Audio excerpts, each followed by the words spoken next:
دەنگت نییە شەمەڵ میکەکەت بەستووە. ئازیزان و خۆشەویستان، ئەمڕۆتان شاد بووم، کاتتان باش، خۆشحاڵین جایشتی لەگەڵەوەی ئازیزان بۆ پێشکەشکردنی بەرنامەیەشتی لە بەرنامەکانی دیالۆگ لەسەر پرسەگەرمەکان. من و هاوڕێم ڕەحمان حسێنزادە لە خزمەت ئێوەی ئازیزان. کاتت باش ڕەحمان، وێدەوارم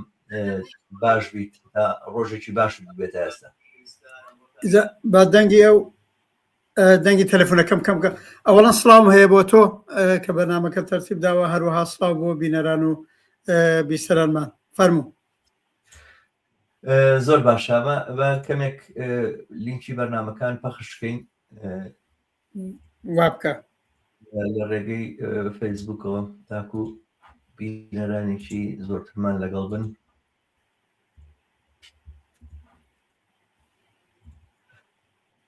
بەڵێ ئازیزان، وەک پێشتر ڕامانگەیان بوو، دوو بابەتمان هەڵبژار بوو بەرنامەی ئەمڕۆمان، کە یەکێکیان سەبارەت بە دیداری ترامپ نەتەنیاهووە لە ئەمریکا و ئەوی تریشیان سەبارەت بە شۆڕشی ئێران و دژە شۆڕشی ئیسلامیە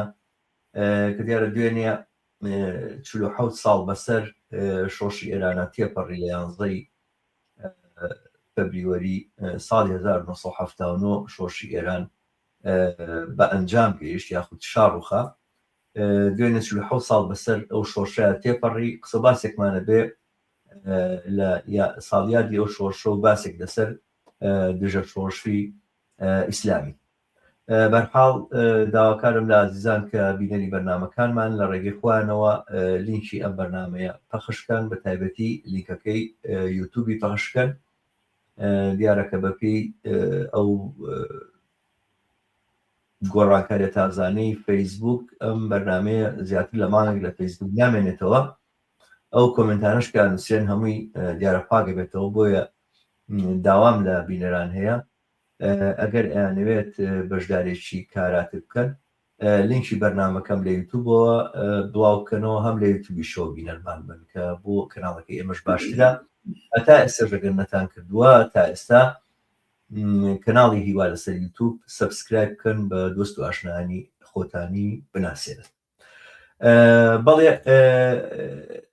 ئاڕۆ ڕەحمان، ئەم باسە و ئەم بابەتە بابەتێکی گەرم و گۆڕی ئەم چەند ڕۆژەی میدیاکان بوو. دیداری ترامپ و نەتەنیاهۆ. دیارە نەتەنیاهۆ سەفەری کردمە، وازانم حوتەم جارێتی لە ماوەی ساڵ ئەم ساڵی حکمی ترامپا کە سەردانی ئەمریکاکە و لەگەڵ ترامپا کۆ بێتەوە. بەڵام دیارە ئەم دیداریان زۆرتر بە مەبەستی نەخشەدانان و نەخشەکێشان و یاخود بڵێن ڕێکەوتن و یاخود بە سەرنجام گەیشتن لەسەرەوەی چی بەتەمان بەرامبەر بە ئێران بکەن. وە نەتەنیاهۆش دیارە بۆ لەوێ نییە کە ناوپشیوانی بکاتەوەوانە حتمما دنەدانی ترامپ و هاندانێتی بۆ سەختگیری لە بەرامبەر ئێرانە بگرە، بەرپاکردنی شەڕ و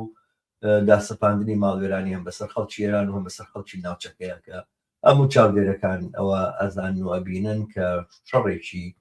نوێ لە بەرامبەر ئێرانەوە، بەرامبەرچیەشی سەربازی لەگەڵ ئێرانە لەلایەن ئەمریکا و ئیسرائیلەوە بە مەبەستی جمهوری ئیسلامی بێت یا بەمەبەستی جمهوری ئیسلامی، کێشێتە ململانەیەکی خەتەرناک و مەترسیدار لە سەرجەم خۆرهەڵاتی ناوەڕاستە. بەرحاڵ من ئەوەنە لە پێشەشێکە ئاڵێم، پێم خۆشە تۆ زۆرتر باس لەم بابەتە و لەم دیدارە بکەی. فەرمووی. هەر وەک تۆ باست کرد، ئەمە حوتمین جارە لە ماوەی 1 ساڵدا ئەوە چە بۆ دیداری ترامپ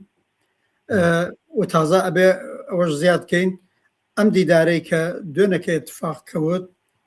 قەرار بوو هەفتەیەکی دیکە بووە، ینی هەفتەیەک وە پێشیان خست. ئەویش ئەمانە بێ بخێنەوە سەریەک دروست بە چەند ڕۆژ دوای دەورێکی تازە لە دیالۆگ کە بینی جمهوری ئیسلامی و نوێنەرانی ترامپ لە ئەممان لە مەسقەت ڕوویدا. هەموو قسەکان ئەوە ئەگەیەنن کە بەرحاڵ نەتانیاهو و دەوڵەتی ئیسرائیل لەم ئاخرین دەوری دیالۆگا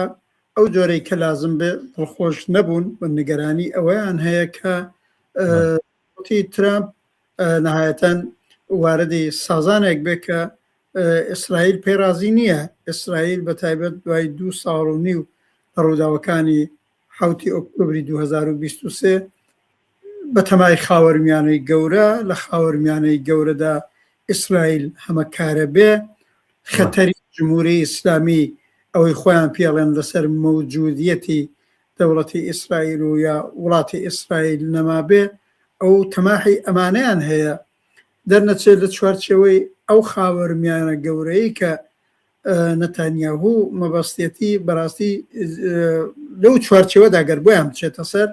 جێگایەک بۆ جمهوری ئیسلامیەکی کە ئەیناسن ئەوە لە ماوەی هەموو ئەم ساڵانەدا ئەقبل مڵۆزم و مانەیەکیش بووە لە پێشپای پرۆژەکان و بەرنامەکانی دەوڵەتی ئیسرائیل ئەوان ئەڵەن لەم فرسەتەی کە دەرکەوتووە لەم لاوازەی کە داسەپاوە بەسەر جمهوری ئیسلامیە بێ زۆرترین ئیستفادە ببرێ بۆ بەرحاڵ گۆڕینی جمهوری ئیسلامی بە دوو جۆر یەکیان ئەوەی بەڕاستی مەبەستی دەوڵەتی نەتانیاهووە کولەن جمهوری ئیسلامی نەمێنێ ئەوەی پێڵەن ڕژیم چێنج ئەوەی ئاڵوگۆڕێکی ئەساسی بێ و ئەسان سیستمێکی سیاسی دیکەجا بە بەشداری بەشێک لە خودی باقیماندەکانی جمهوری ئیسلامی لەگەڵ بەشێ لە ئۆپۆزیسیۆن ئەو کارە بکەن ئەوەی بە زمانی فارسیەکەی پێڵەن ئێستەحالەیەک لە نێوخۆ و لەگەڵ بەشێکی لە ئۆپۆزیسیۆنی دەستە ڕاستی نەوعی ڕەزا پەهلەوی و ئەوانە دەهەرحاڵ جمهوری ئیسلامیەک کە ئیدعای محوەری مقاومەت بکە و ئیدعای بەرحاڵ بڵاوکردنەوەی ئیسلام لە منتەقە بکە و ئیدعای لە نێوبردننی ئیسرائیل بکە ئەوە نابێ بمێنێ ئەوە بە دوو جۆرەکرێ یانەوەی جمهوری ئیسلامی تەواوەن تەسلیمی ئەو هەلوو مەرجە بێ یا ئەو شەرتانە بێ کە لە ماوەی 6 مانگی ڕابردووە هەر ترامپ نەتانیاهوو بەیەکەوە گەڵاڵەیان کردووە ئەوان گەڵاڵی ئەوەیان کردووە کە ئەبێ جمهوری ئیسلامی زاهرەن ئەو بەهانانە هەستایی بە تەواوەتی نەمێنێ ئەوەی بەرنامەی ئەتۆمی هەر بە تەواوەتی نەمێنێ ئەڵعانەوەی ئیسرائیل زیاتر لێی نیگەرانە ئەتۆمیەکەی نییە ئەتۆمیەکەی ئێران زەربەی خواردووە لانیکەم بە قەولی ئەوە خۆیان کارشناسەکانیان لەڵەن تا 2 ساڵی ئایندە خەتەری ئەوەمان لەسەر نییە ئەلان لە موشەکەکانی جمهوری ئیسلامی موشەکەکانی بالستیکی جمهوری ئیسلامی ئەترسن چونکی لەم دوو دەور شەڕی ڕابردووەدا خەتەرەکە لەوێەوە لەسەر ئیسرائیل بوو لە ئابعادی 100 تا 500 موشکی ئێرانی گەیشتە تەلاویڤ و شارەکانی ئیسرائیل ئەوەش خاصێکیانە خاصی سوەمیژەوەیە کۆتایی بێنێ بەم هێزە نیابەتیەکان هێزەکانی محوەری مقاومەت کە بەشە حزب الله بوو حماس زۆر زەربەی خواردووە جهاد زۆر زەربەی خواردووە حزب اللهش زەربەی خواردووە بەڵام ماوە ئێستا خەتەرێک کاتوانێت خۆی ببوژێنێتەوە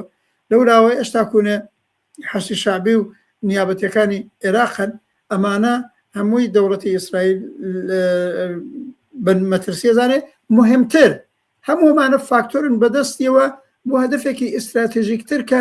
ئیسرائیل هەیەی لە خاوەرمیانەیە عەقبەت یەکەمین دەوڵەت و یەکەم قودرەتی خاوەرمیانە بێ بەو معنایە قودرەتی زاڵ بێ بەسەر هەموو دەوڵەتانی عەرەبی و ئیسلامی و هەرچێکە لەوێنە هەیە لە دەرنەچە ئەم سازانێک کە ترامپ دەستی پێ کردووە هەرچەنێژ ئەو شەرتانەی هەیە بەڵام دەنگۆی ئەوەش بوو هەر ئەمڕۆکە مەسەلەن حەکان فیدان باسی کردووە وەزیری خارجی تورکیا وتێتی ئەمریکاش دەرەجەیەک سەخت گیریەکەی کەم کردوێتەوە یا مەسەلەن خەریکە خودی جمهوری ئیسلامیش سەدحێک لە ئیمتیاز بدا ینی بە پێ قسانەی هاکان فیدان بێ بەرەو سازش بڕۆن کە من پێمانیوە ئەڕۆنەڵانیش لە نەتیجەگیری قسەکان و یا لە ئیدامی قسەکانە باسی لەسەرەکەین دەرنەتیجە نەتانیاهوو هەستی بە مەترسی کرد و حتا خۆ لە ڕەسانەکانە باس کراوە لە گفتوگۆکەی لەگەڵ کۆشنەر و ڤیتکاف زۆر ڕازی نەبووە بۆیە بە پەلە خۆی گەیاندۆتە کۆشکی سپی دوێنێکە لەگەڵ ترامپ بە شێوەیەکی زۆر نائاسایش کۆبوونەوە زۆر جاران وەکو جاران بە تەوری عادی نەتانیاهووی فاشیست بچێتە کاخی سفێدوانە هەم لە چوو هەم ڕێگای ژۆرنالیستەکانیان نەدا ئەسەن بچن سوالێ پرسن یا قسەیە پرسن کۆنفرانس مەتبوعاتیان نەبووە بەرحاڵ ترامپ ئیدعای ئەوەی کردووە کۆبوونەکە باش بووە ئێستا قسەی کۆتاییمان نەکردووە بە نەتیجەگیری نەهایی نەگەیشتوین بەڵام من سوورم لەسەرەوەی جارە دیالۆگ بێ لەگەڵ جمهوری ئیسلامی ئەمانە دوبارە ئەو خەبەرەی بڵاو کردوەوە ئەها ئەگەوا بە پرۆژەی نەتانیاهو زۆر نەچۆتە پێشە من پێم وایە بە پێچەوانەیە سبا سەراحەت بڵام من پێم وابێ ئەوەی لە پشتی سەحنە قسەیان کردووە لەگەڵەوەی ڕووی سەحنەکە فەرقی هەیە من پێم وابێ حتا بە نەتیجەگیری گەیشتون بەڕێکسیەوەی ترامپ ئەڵێ من پێم وابێ نەقشەی ئەوەیان داڕۆ دوو نەقشەکە ئەوەیە یان واقعا 100% جمهوری ئیسلامی ئەچێ و شەرتەکانی کە ترامپ نەتانیاهو دایانێن قبوڵیەکە کەویانی تەسلیم بوونی جمهوری ئیسلامی ئیترە جمهوری ئیسلامیان یەکە مەترسی لەسەر ئیسرائیل و منتەقەکە بێ ئاڵگۆڕەکەوەیە ئەگەر ئەوە بکرێ خۆ دیارە شەڕ ناکەنی تر لازم ناکە بۆم بنێرن و ئەوانە یان ئەوە ناکرێ کە من تەرەفی جمهوری ئیسلامیش تەماشا بکەی تا زمانەی خامنەیی و دارودەستەی نزیک بۆ بێ جمهوری ئیسلامی هەموو ئەو شەرتانێ قبول ناکە دەرنەچە نەقشەی شەڕیان تیشتر کردێتەوە بۆیە نێوە ناوە دیداری شەڕ من پێم وابێ ئەم دیدارەی دوێنەی ترامپ نەتانیاهو زۆرتر بۆنی شەڕی لێدێ تاوەی بڵێن نا بۆنی مەسیری سازان و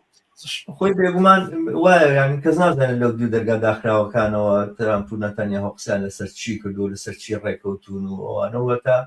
من وازدانم خەڵکانێک خودی ناوی داری ئەمریکا زۆر ممکن ئاگاداری ئەوە نەبن بە جۆرێکە ڕێگە بە ڕۆژنامەوانە نادەن کە لەوێ بن و پرسیار بکەن وانە خۆی هەر نیشانەی ئەوەیە کە ئەم دیدارە زۆر نهێنیەوە ئەوەش کە پێویستە کا ترامپ چێ سەردانی نەتەنیاهو بچێ سەردانی کۆشتی سپی بکە و لە نزیکە و لەگەڵ یەک دانیشتنەوەوانە نیشانەی ئەوەیە کە نەخشەیەک بەڕێوەیە کە ناکرێت لەسەر تەلەفۆن لەسەری ڕێکەوت حتمەن هەندێک وردەکاری و هەندێک هەواڵی دیاریکراو هەیە کە بێ بەیەکی بدەن و لەگەڵ یەک قسە و باسی لەسەر بکەنەوەوانە و لەسەر نەخشەیەک ڕێکەون کە ڕوبەڕوو ببنەوە وەڵام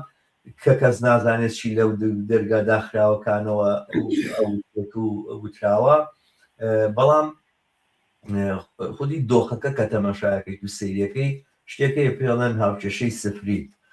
ینی نەتیجەی ئەم هاوکێشەی بینی ئەمریکا و ئیسرائیل لەلایەک و جمهوری ئیسلامی ئێران لەلایەکی تر نەتیجەکەی نابێتە نەتیجەیەکی پۆزیتیڤ حتمما نەبێتە نەتیجەیەکی سفری یعنی ئەوەی کە چی بە ئێرانە بڕێتەوەوانە ئەوەندە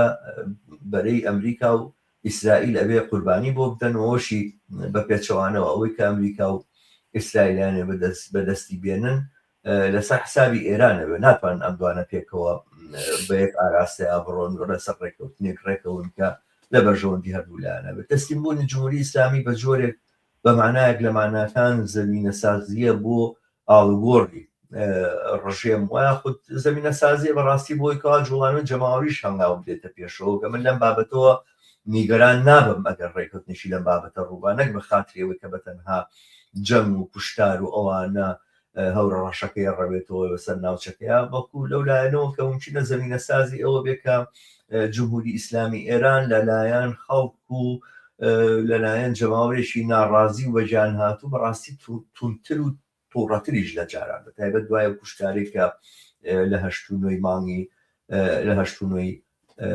جەنیوەرەیە ئەنجام درا جمهوری ئیسلامی بە جۆرێکی زۆر زۆر تایبەت و زیاتر لە جاران لە بەرچاو خەڵکی ئێران و خەڵکی ڕاپەڕی ئێران بۆ بە دێوەزمەیەکی زۆر زۆر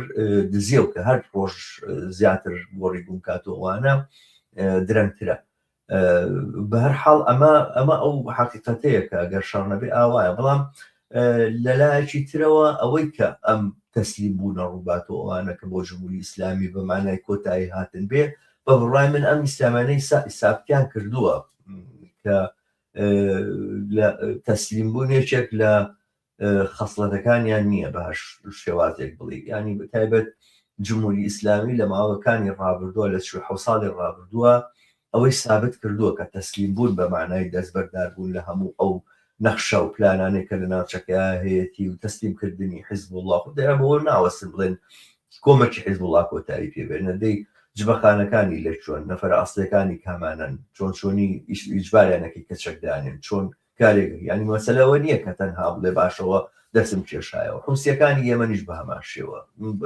حەزی شاوی عێراقیش بە هەمان شێوە بەرحاڵ ئەم دۆخە جمهوری ئیسلامی ئێران ناتوانێت قوبوڵی کاو بەم معنایە پێم وابێ ئەچێتە پێشەوە بۆ ڕوبەڕووبوونەوەی ئەمریکا لێکدانەوەکان من وایەتە بەرچاوم کە دۆخی ناوچەکە بەرەو شەڕەوە ئەم شەڕە ممکنە تەجیل ببێ ممکنە ئەم جاریان چکە چەند ڕۆژێکمان ماوە بۆ مانگی ڕەمەزان وە لە مانگی ڕەمەزانە ئەمریکا و ئیسرائیل نازانم تا چەند بەبێ گوێدانە ئەوەی کە کاریگەریەکی لەسەر ناوچەکە ئەبێت و خەڵکی مەسەلەن تورکیا و خەلیج و وڵاتانی عەرەبی ناوچەکە ئەوانە چۆن گوشار بۆ ڕژێمەکانیان دێنن کە چ هەڵوێستێکیان هەیە بەرامبەر بەو شەڕە بەو ئێعتیبارە من وا ئەزانم کە ئەگەر پێش ئەم چەند ڕۆژەی ڕابردوو ئەمە ڕوو نەدا ممکنە دوا بکەوێ بۆ تاماوەیەشی تر بەڵام ئەوەی کە پێمان وابێ ڕێکەوتنێک ڕوئایە لە نێوان ئێران و ئەمریکایە وا بە ئاسانی وای لێ دێت کە ئەمریکا جمهوری ئیسلامی ئێران قوبوڵکە خۆ جمهوری ئیسلامی ئێران ڕشورەکان و مەرجەکانی ئیسرائیل قوبوڵکە ئێستا ئەوەشی هاتۆتە سەرکاڵێ بێ ئەتراف بە ئیسرائیل ئێمەشیان ینی هاتۆتە سەربار ینی پێچێ ئەو مەرجانێکە دانێن بەسەر جمهوری ئیسلامی ئێرانە بە جۆرێ لە جۆرەکان نەک تەنها لەباری سەربازی و لەباری سیاسی و لەباری حیسیەت و لەباری بڵین سەروەریەوەی ناوێنە سەروەری لە ناو ئێرانەوانەتە لەباری ئایدۆلۆجیشەوە ناوبۆشی بکەن چونکە تەواوی ئەم بڵێن حکایەتی جمهوری ئیسلامی لەو ڕۆژەوەی هاتۆتە سەرکار و دەسەڵاتی گرتووە دەستوانە هەموو سەردیە و هەموو حکایەتەکەی لەسەرەوە بنیان درراوە کە ئەم ڕژێمێکە لە بەرامبەر ئیسرائیل ئاوەستاوەتەوە ئێستا داخڵبوونی بۆ ناو سوڵحی ئیبراهیمی و اعترافکردنی بە ئیسرائیل و ئەمانە لە ڕاستیا بە هیچ جۆرێک جگە لەوەی کە بیبینین کە داری ژە قاچی خۆی بڕێتەوە هیچ شتێک ناگەێنەوە ڕژێمێکیش لە ڕووی ئایدۆلۆژیەوە ئاوا ناو بۆش بێتەوە نەتوانێت ئەو بڵین ڕێگەی کە دەستی پێوە گرتبوو خەڵکی لە دۆری خۆی کۆکرد بۆ درێژەی پێداوەمانە مانایە خۆی بە سەر خۆیان حکمی مەرجی داوە کە من ئەمە بە سەختە بینم بە زەحمەتێ بینم وازانم ئاوا ئاسان ئەمە نایەتە پێشەوە ڕوو ناداوە سەرنجام دۆخەکە بەرەو شەڕ و بەرەو ماڵوێرانی ئەچێوە وازانم کە جەماوەری ناوچەکەەوە بەتایبەتی خەڵکی ئێران و لە پێشیشیانەوە دیارە خەڵکی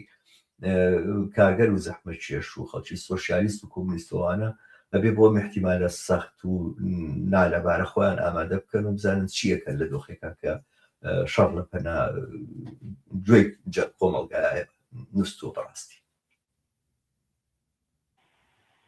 من مداخلێ بکەم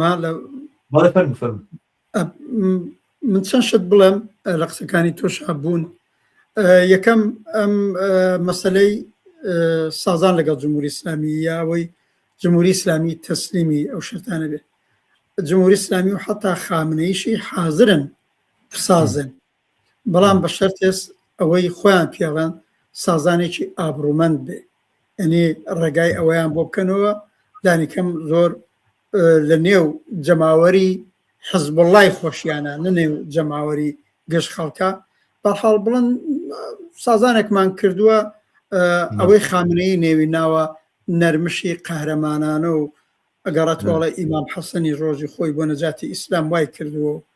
خودی خۆمێنی وتوێتی بۆ نەجاتی نظامی ئیسلامی ئەکرێ درۆش بکەی ئەکرێ خود ئەبکەی بخۆیان ئاکرێ هەمومانۆرە بکەی بەڵام قسەکە شەڵێن خود عشەڵێن بەرحال مەسەلەکەوەیە مەسەن خودی بەرجام کە چوونە پای و وەختە خامنەیش لەگەڵی ڕازی بوو لە نظر خۆیەوە پێیوا بووەوە نوعێک سازانە بەڵام سازانێک بوو ئەتوانێت ئدعا بکەن کە تەواو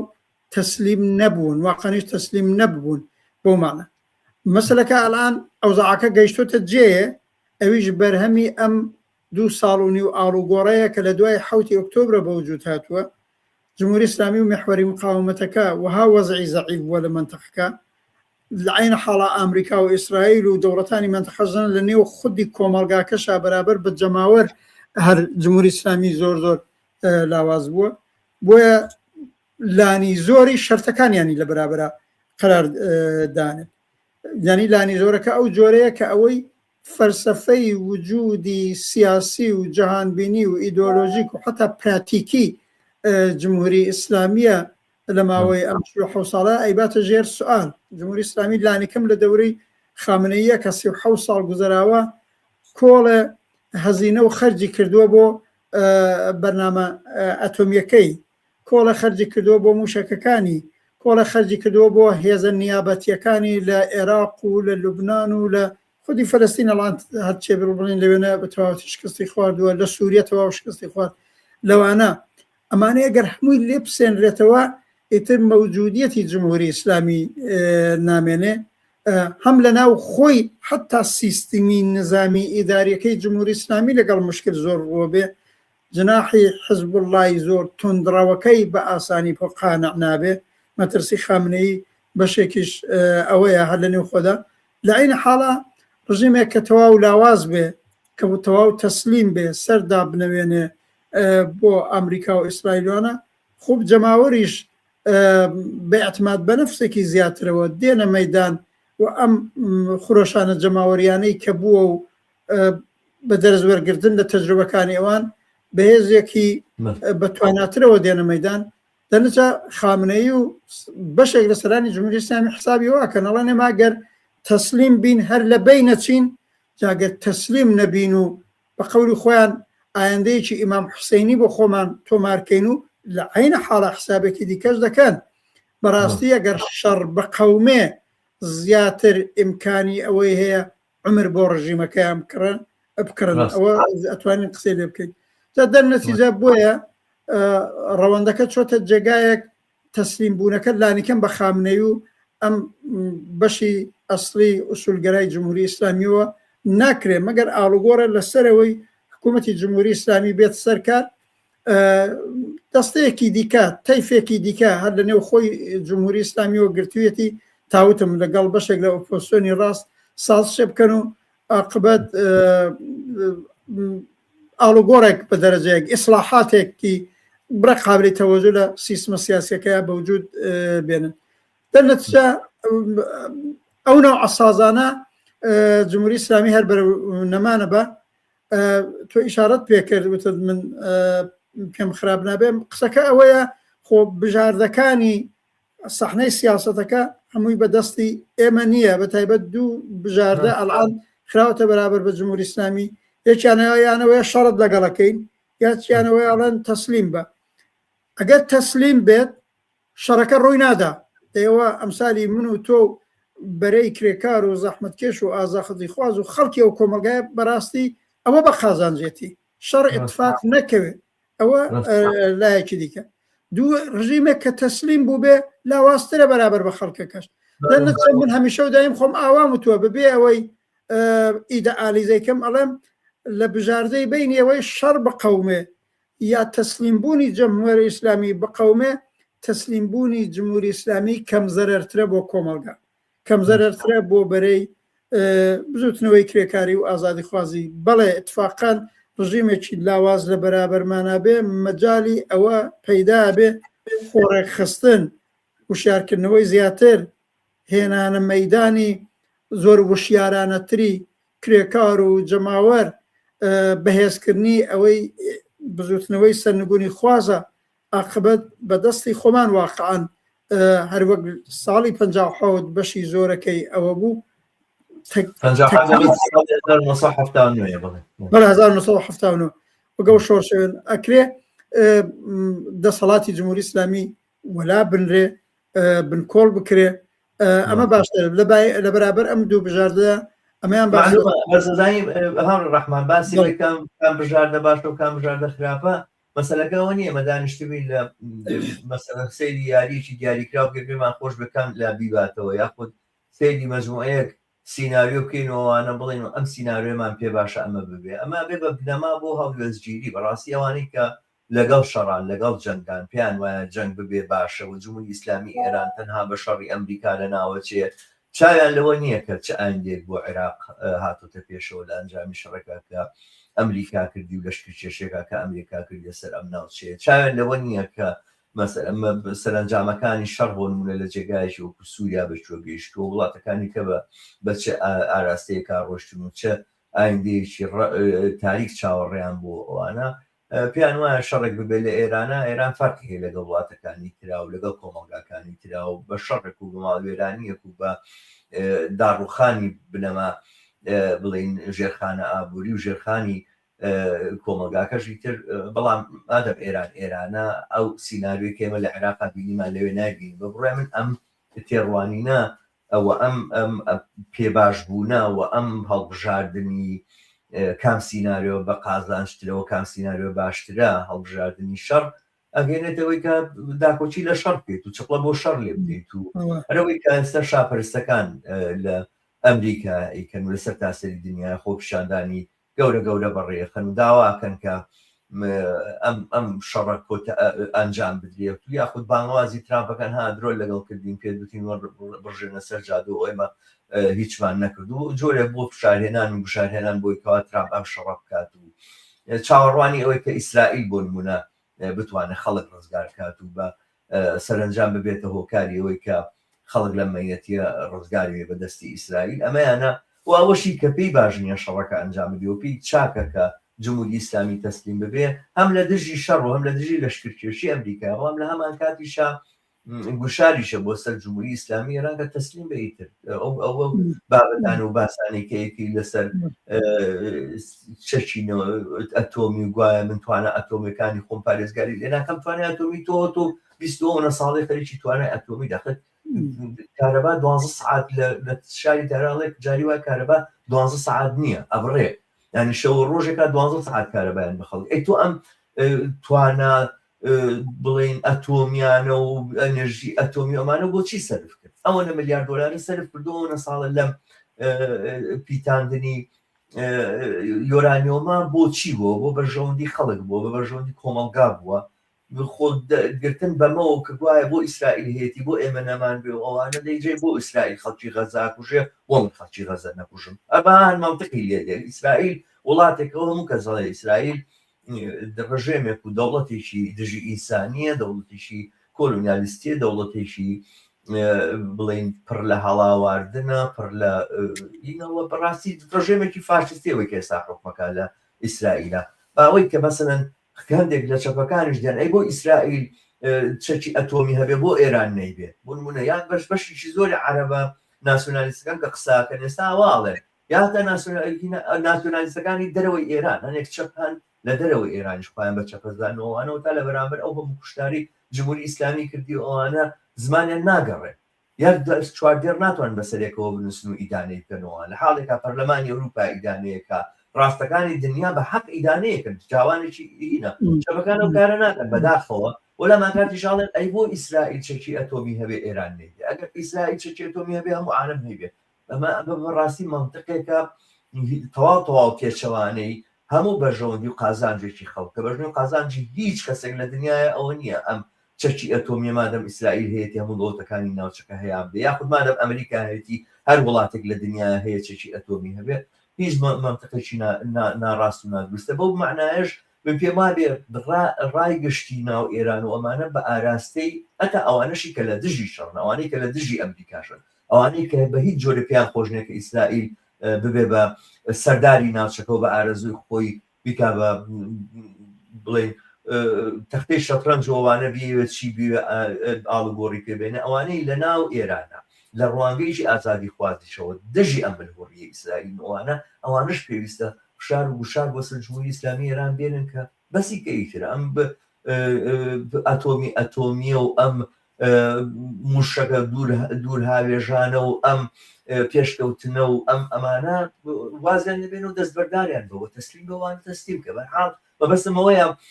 هەڵبژاردننی کام سینناریۆ باشە کاتەوەی چاوەستێکی سیاسیە بی بە عملی نەدەوەی کە هەردابنیشین بڵین ئەم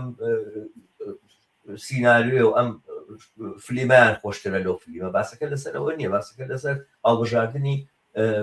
پۆزیشنێک و موقفێکی سیاسیە قسەکە زۆر ڕاستە زانی چۆنە ئەمە هیچ ئەوەی ئیسرائیل بۆمبی هەیە ئەوەی ئیسرائیل ئەرتشێکی زۆر جنایەتکاری هەیە کە ئەڵانەوە نزیک بە 70 ساڵە ئەم هەموو کارە ساتی لە دژ فەلەستینیەکان و لە خاوەرمیانەیە ناوەتەوە هیچ پاساوی ئەوە نادا کە بێ هەموو وڵاتانی دەوروبەری هەروە بن هەرچەند ئەوانی بەشێکی زۆری هوان عاقبەت ئەرتەش و نیروی جمهوری ئیسلامی و سوپای پاسدارانی و ئەرتەشی یا حتا ئەرتەشی دەورەی سەڵتەنەت هەرستا افتخارێکیان ئەم ڕۆژانە ئەوەی ئەڵانە ئەمانەی کەڵانە مزاکراتی لەکرێ وەختی خۆی ئەگەر ڕازشە ئەگەر ئەرتەشی شای ئێران نەچوایە و چریکە چەبڕەوەکانی ئەوێنە ماوەئیستەکانی ئەوێنەی سەر دەوڵەت نەبووانە ئەمانە لە ڕقابەتی یەکتریا خۆ معلومە دەوڵەتانی کۆنەپەرست لە فکری چەکی ئەتۆمیشا بن لە فکری تیارکردنی خۆیان زیاتر بن بەڵام ئەمە ڕوانگەی بەرەی کرێکار و خەڵکی زەحمەت کێش و ئێمەی چەپ و ئازادی خواز نییە بەرحاڵ بە قیمەتی کارەسات بۆ خەڵکی هەر وڵاتە بە سلاحی ئەتۆمی بێ بە خۆ تیارکردنی زیاتری نەزامی بێ عقبەت ئیسرائیل لە ماوەی 70 ساڵ عمریە بە دەلیلی پشتیوانیەکی گەورەی کە ئەمپریالیستەکان لێیان کردووە لەلایەن عەلاقەت چەکی ئەتۆمیان بۆ تەمین کردووە ئەو کارێکیان کردووە ژیانی خودی خەڵکەکە ئێوەنە بەرحازی اقتصادی لانیکەم لەو کارە ساتباریە نەبێت کە جمهوری ئیسلامی بەسەر خەڵکیدا دەسەپاندووە ئەمەش لایەنێکی مەسەلەکەیە و ئەوم قایسەروە تۆ زۆر نادرۆستە ئەلئان مشکلی نزیک بە 90 ملیۆن خەڵکی ئێران ئەوە نییە ئەرێ بۆ چەکی ئەتۆمیان نییە ئەرێ ئەو هەموو موشەکەیان بۆ هەیە مشکلیان ژیانە مشکلیان بەڕێوەچوونی ڕۆژانەیە مشکلیان برسیەتیە مشکلیان گرانیە جمهوری ئیسلامی لە 47 ساڵ عمری خۆیان هەر هاتووە و ئەم کارەساتیەی زیاتر کردووە بۆ کۆمەلگاکە بۆیە بەشی زۆری ئەو کۆمەلگایش ناڕازیە فرسەتێکی چکۆلەی بۆ هەڵکەوێ هەروەک مانگە لەوە پێش خۆی نیشاندا ئەیانوێت تەخت و بەختی ئەم ڕژیمە بەسەر پێوە نەمێنێت دەرنەچە ئەمەیە مشکلاتی کۆمەڵانی خەڵک لێرە لەم جۆگرافیای لە ئێران ئەمە بەشێک دەرنەتیجە من پێ ئەو دەردی تۆڵی ئەو هێزە چەپە زەدی ئەمپریالیستیانە یا ئەو نوع هێزە چەپە بەشێکیان حتا سەمپات بە جمهوری ئیسلامی و نێویان مێحوەری مقاومەت و عەداڵەت خوازوانە ئەگەڕێتەوە بۆ سەر استراتێژیان بۆ چوونیان سیاسەتیان فڕی بە قازانج و بەرژەوەندی خودی خەڵکەوە نییە ژیانی خەڵک چی لە بەسەر دێ بژیوی خەڵک چی بەسەر دێ ئەوی لە کۆمەلگایەکی وەکو ئێرانە ئەوە لەو بابەتەوە جا هەر لێرەوە باسیەوە بکەین مەسەلەن لە بەشێکی زۆر لە ئۆپۆزیسیۆنی ڕاستی ئێران دەستە ڕاستیەکان چ بەس شاخوازەکان لە دەوری ڕەزا پەهلەوی یا بەشێکشیان لە دەوری ڕەزا پەهلەوی نین چ کۆماری خوازمان هەیە هەرسەر بە غەرب و ئەوەن ناسیۆنالیستەکانی کوردستان و فیدرالیستەکان هەمومان خوازیاری شەڕن بۆ خوازیاری شەڕن حەقەتەکەی ئەگەر خۆت بنێجێ ئەوان لە قازانج و بەرژەوەندی کۆنەپەرستانە و ناسیۆنالیزمی ئێرانیەوە یا شاخوازیەوە یا کۆماری خوازی سەر بە ئێرانەوە یا فیدرالیستەکانەوە خوب ئەوان ئەیانەوێ بە تەوری واقعی ئاڵوگۆڕەکە لەسەرەوە ڕووبدا مەسەلەن هەرەوەی من و تۆ بە دروست دەڵێن ئەخەت تەجروبەی لیبی تەجروبەی عێراق تەجروبەی ئەفغانستان ئاخر لە لیبی و عێراق و ئەفغانستان ئەو هێزە کۆنەپەرستانەی ئەوێنەی کە ئەو وەختە خوازیاری شەڕ بوون مەسەلەن دژ بە سەدام یا بە قەزافیانە خۆ بەڵام ئەوان بە قودرەت گەیشتونی تر خۆ کاریان بەوە نییە کۆمەلگای عێراق تێک چووە کاریان بەوە نییە کۆمەلگای عێراق دابش بووە بەسەر سێ بەشی گەورە بە نێوی شیعە و کورد و سونی ناسنامەی ئینسانی کە جاران لەگەڵ یەک ژیانیانە کرد ئەوە تێک چووە عاقبەت تۆ تەماشای حزب الدەعوە و نازانم ئەم جەریاناتی ئیسلامی و ئەوەی ئەڵان لە حولی حەشتی شەعبی و ئەم حزبانەی ئیسلامی کە هەیە حەقەتەکەوە خۆ شەڕی ئەمریکا و ڕوخاندنی سەدام بووە بەبەرەکەت بۆ ئەوانی تر هەر بۆ ناسیۆنالیزمی کوردیش یەکێتی و پارتیش بەجێوەی ساڵهای ساڵ هەر لە شاخ بن ئەڵانەوە بۆ خۆیان بوونەتە دەسەڵاتدار و ئەوە زیاتر لە 30 ساڵە و ئەبینین لە سەرانیانەوە گرتوویانە تا دوو حزبەکەیان لەسەر پوڵ و پارەیەک بە قیمەتی تێکچوونی ژیانی کۆمەلگای کوردستان دەستیان کەوتووە یا بەشی سونیەکان وانە بواە خۆ بەو دەسەڵاتی ئەمڕۆ ناگەیشتن ئەمڕۆژ لە ڕەزا پەهلەویەوە کە لە عمری 7 ساڵی جێەوەیتە جامعی ئێرانی نەدیوە هەر لە ئەمریکا بە خۆی دانیشتووە و خۆی باوەشێن کردووە ئومێدی بەوە هەیە شەڕ ڕوو بدا ئەی بگەڕێتەوە ئێران خۆش ێزانێ ئەو حکوومەتە سەڵتەنێتی یەک پارچەی دەورەی باوکی بۆ زیندوو نابێتەوە، بەڵام لانی کەم لە سناریۆی ڕەشەکە دایسەپێنن ڕەنگە لە تارانێک و یا لە جنوبی ئێرانێک و منتەقەیەکی بۆ دابڕدەن و ئەرتەشی ئەمریکاش و نۆفلایزۆنی بۆ دانێ و پشتیوانی لێ بکە و تاجگوزاریشی تیا بکە و نەوی خۆشی بنێشا و لەسەر پوڵ و پارەیەکی زۆر ئێسراحەتی تیا بکە. فدرالیستەکانی کوردستانی خەوی ئەوە بینن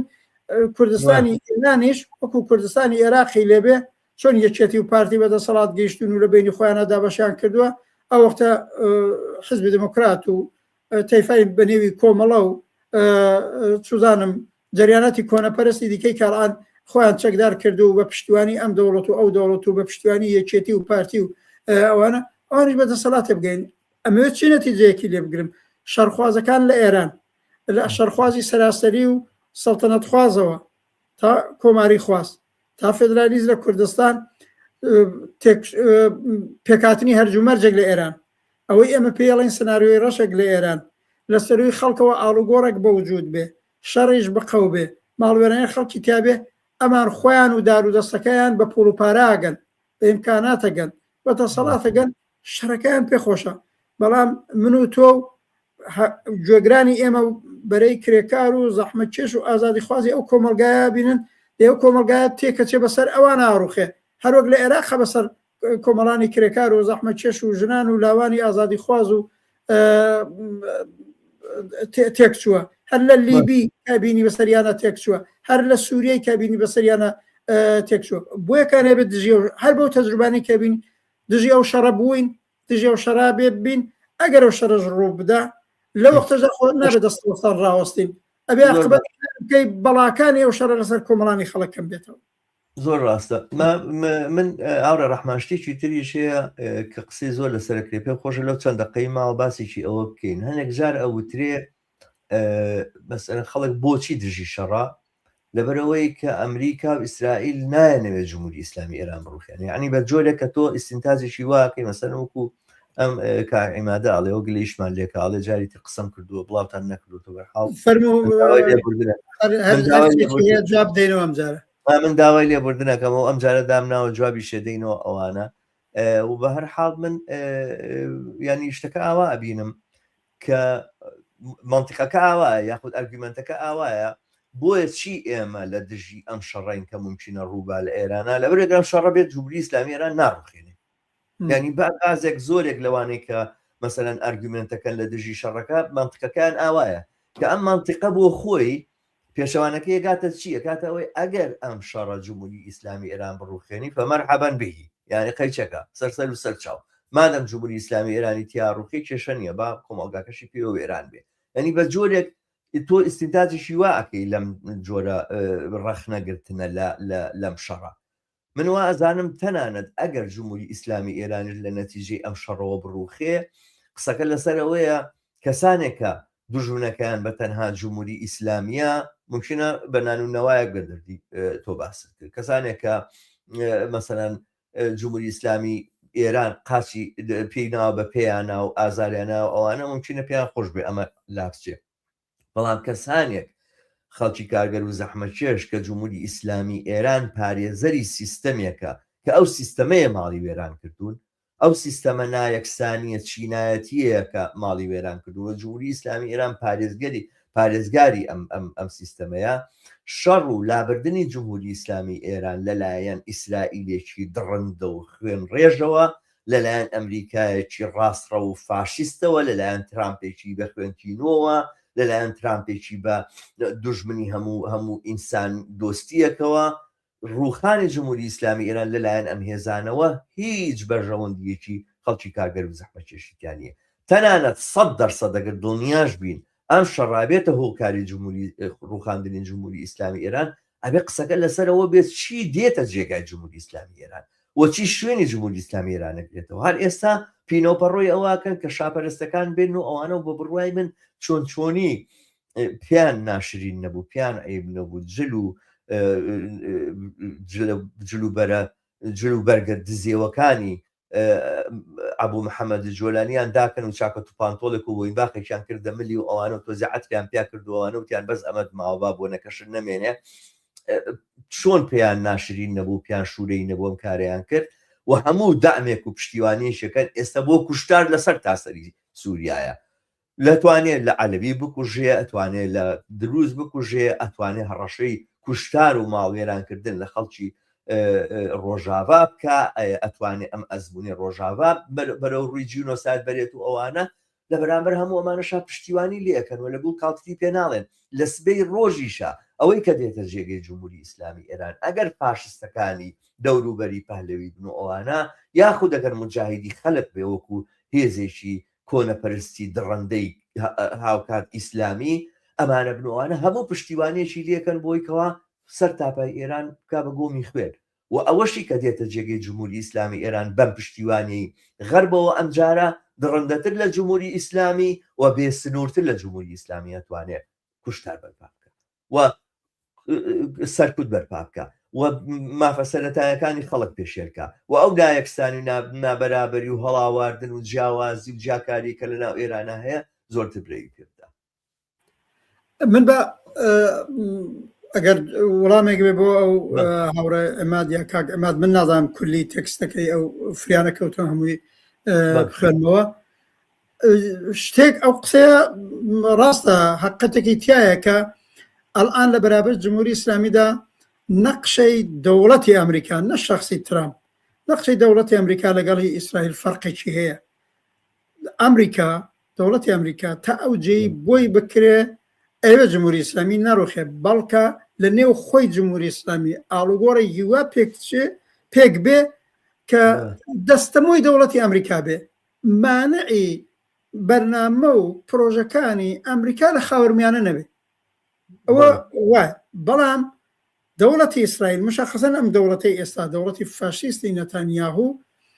پێی وایە و پێم وابێت لەدانەوەکەی ئەوش دروستە ئەوە ببێ ئەگەر بیانەوێ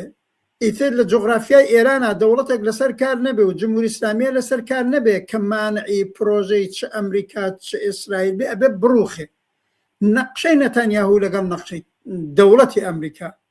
بەتایبەت لە دەورەی بایدەنە نەقشەکان زۆر متفاوت بوو لەگەڵ دەوڵەتی ئۆباما هەر زۆر متفاوت بوو و کەوتنە کێشەی زۆر ئەلەنی نەتانیاهو هەستا چوو لە کۆنگرەی ئەمریکا لە دژی ئۆباما قسەی کرد کە سەر کۆمار بوو لە دەورەی بەرجام و ئەواندا ئەوزاعەکە گۆڕاوە بە هاتنە سەرکاری ترامپ و بەرچاوگرتنی ئەو ئاڵۆگەڕانەی 2 ساڵی ڕابردووی خاوەرمیانە لەو وەختەوە کە نەتانیاهو پرۆژەی خاوەرمیانەی گەورەی بەرز کردێتەوە پرۆژەی خاوەرمیانەی گەورە لە پێشا پرۆژەی دەوڵەتی ئیسرائیل نییە مە پرۆژەیەکە کە لە دەوڵەتەکانی یەک لە دوای یەکی ئەمریکا لە دەورەی جۆرج بوشەکانەوە چ بۆ جۆرج بوشی باوک چ بەتایبەت جۆرج بوشی کوڕ لەو دەورەوە ئەو نێوی نابوو خاوەرمیانەی تازە نەوین بەرحاڵ لە وەختەوە هەیە عقبەت بە دەلیلی ناکامیەکانیان لە ئەفغانستان و لە عێراق ماوەیەک بایگانیان کرد بەڵام 7 ئۆکتۆبری 2020 ئەو مەجارەی داوامدا دەوڵەتی ئیسرائیل ئەمە بەرز کاتەوە و کەماکان ئەو نەخشەیە ئیدامادەن بۆ داسەپاندنی خاوەرمیانەی تازەی مەوردی نەزەری دەوڵەتی ئیسرائیل و ترامپ زیاتر پشتیوانیانە بە تەوری واقعە بێ جمهوری ئیسلامی و جمهوری ئیسلامی ئێستا نەبێ جاوە وتمان دەوری پێشوو یا بە شەڕ و نەمانی خامنەی و دارودەستەکەی ئەو ئاڵگۆڕ لەسەرەوە یان ئەوەیە نا خودی ئەم خامنەی و دارودەستەش حازرە بن تەسلیم بن دەرنەتیجە ئاوایە جیاوازیەک لە نەخشەی ئەمریکا و جیاوازیە لە نەخشەی ئیسرائیل هەیە بەڵام هەرچی ئەچینە پێشێ بە دەلیلەوەی جمهوری ئیسلامیش ئەو ئیمکانە نادا کە تەسلیم بێ خەریکە نەخشەکەی نەتانیاهو و ترامپ زیاتر لێک نزیکە بێتەوە کە بە شەڕ ئەو کارە بکەن بە شەڕ حتاگە بە چۆکیا دێنن جمهوری ئیسلامی بە چەکا بێن بۆیە خەتەری شەڕەکە هەیە وەلایەکی دیکەوە ئیتر من و تۆ لازم ناکا بڵێن ئەگەر شەڕ بخەومێ ئەگەر ڕژیم چێنج بکرێ ئەگەر سناریوەیەکی هەرجومەرج ڕوودا بابا ئەوزاعی ئێرانێکی زۆر گەورەتر لە لیبی گەورەتر لە عێراق گەورەتر لە سووریا وەکو وڵاتانەی لێدێ حتمەن وایە بەشێکی ئەو کۆمەڵگا کە چینی لان هەمووشیاننا بەشێک لە چینی دەسەڵاتداری کۆمەلگای ئێرانن واقعەن بەنان و نەوای خۆیانەگەن بە سەڵتەنەت و یا بە حکوومەتی خۆیان لەم منتەقەیان لەو منتەقاگەن هەروەک لە عێراق گەیشتون لە عێراق عدەیەک بوونەتە ئۆلیگارش عدەیەک زۆر بوونەتە سەرمایەدار بوونەتە ساحب دەسەڵات ساحب چەک ساحب خۆشی بەڵام بە ملیۆن خەڵکی ئەو کۆمەلگایش تووشی ڕۆژە ڕەشیە بێ قسەکەوەیە لە نەتیجەی شەڕ وام ئاڵ و گۆڕە ئەو قسەی تۆ شەماڵ زۆر زۆر دروستە جێگرەوەکە چییە ئەگەر جێگرەوەکە هەرم هێزە کۆنە پەرستانە بن دێ وەختە بەژمەینەتی بۆ ملیۆن ها خەڵکی ئێرانەمێنێ بۆ خەڵکێکە اتفاقەن ئەگەر تەمەشای سابقەی مبارزاتی و ئاڵوگۆڕە سیاسیەکانی لانیکەم 10 ساڵی ڕابردووەکەی وەختێک اعتساباتی کاریگەری گەورە ڕووی داوە عقبەت نەسەڵتەنە تەڵەب خەبەری بووە لە فعالیەت نە کۆماری خاص فعالیتیان وار بخۆیان لێرە لە ئەوروپا دانیشتون و لە مێدیاوە گەجادار هاوڕە ڕەحمان زیندانەکانی جمهوری ئیسلامی ئێران سیرکە خر چەند سەڵتەنە تەڵەبی تایە هیچ لەسەر من قسەکەمەوەیە کاریگەری هەفتەپەی اعتسابی گەورەی 100 ڕۆژەیە کرد هی فولادی ئاوازەی کرد ئیران خودرۆ ئەی کرد چادرمەلو ئەی کرد ئەوەیە وەختە ئاخێزی جەماوەری ساڵی 96 ڕوویدا و نزیک هەفتەیەک 110 شاری ئێران ئەکوڵا لە خەباتی بێوچان و لە خرۆش بەرابەر بە جمهوری ئیسلامی خەبەرێک لەمانە نەبوو لە ئابانی 98 پێڵەن بە ئاماری خودی جمهوری ئیسلامی 1500 کەس کوژرا خەبەرێک لەم جریاناتە خرۆشە جەماوەریەکەی دوای قەتڵی ژینا ئەمینی لە 3 ساڵ لەو پێش خەبەرێک لەوە نەبوو یعنی منزورم وەیە ئەوەی پیاڵین هەلومەرجی خەباتکارانە ئەوەی پیاڵین هەلومەرجی شۆڕە جێرانە لە ماوەی ئەو 2 ساڵەدا لەسەر شانی کرێکار ژنان لاوان مامۆستایان و ئێمە پیاڵین فەرهەنگیان خانەنشینەکان لەسەر شانی ئەوانە بووە ئەوان فەزای خەباتکارانە و شۆڕە جێرانە و فشاریان بۆ جمهوری ئیسلامی و پاشەکشیان بە جمهوری ئیسلامی داوە ژنانی ئێران 3 ساڵ لەوە پێش دوای قەتڵی ژینا بەو خەباتە بێوچانی خۆیان حجابی ئیسلامیان توور هەڵدا وەڵعانی جمهوری ئیسلامی ناتوانێت بیکاتەوە سەری ژنان ئێستا جا دەقیقەن ئەم هێزە ڕاستڕەوەکانی ئێران ئەم مەدی شۆڕەژێڕیە ئەبینن ئەم لە مەیدانبوونی کرێکار و ئازادی خواز و ژنان و لاوی تێکۆشێری کۆمەلگای ئێران ئەبینن پێیان وایە گەڵ ئاڵوگۆڕی بنەڕەتی ڕووبدا جێگایەک بۆ دەسەڵاتی ئەوان نامێنێ ئەوانە خێنە پەراوێزی کۆمەلگاکە اتفاقەن بەرەی ئازادی خواز بەرەی بەرابەری خواز بەرەی عەداڵەتی خواز بەرەی چەپ و سۆسیالیست دەسەڵاتی زیاتر بەدەست دێنن هەر بۆیەکانی اتفاقەن لێستاوە هەڵسو کەوتەکەیان ئەوەیە بە کۆمەکی داسەپاندنی شەڕ ئەو خەباتە کۆتایی پێبێنرێ شەڕی 12 ڕۆژەیە کە 4 مانگ لەوە پێش ڕوویدا تەواوی ئەو خەباتەی کرێکاری و جەماوەریەی بوو نەتەنیا لە 12 ڕۆژی شەڕەکەیە لە بین برد مانگونیوێ دوای شەڕەکە هێشتاکوونە هەر نەیانتوانی خۆیان بگرنەوە مانگونیوێ 2 مانگی پێچوو تا جارێکی دیکە ئەحساباتی کاریگەری و خەباتی جەماوەری فەرهەنگی و معلم و خانەنشین بێتەوە مەیدان دەنەتیجە قسەکە ئەوەیە چێ وەختی ئێماڵین لە دژی شەڕین خەریکین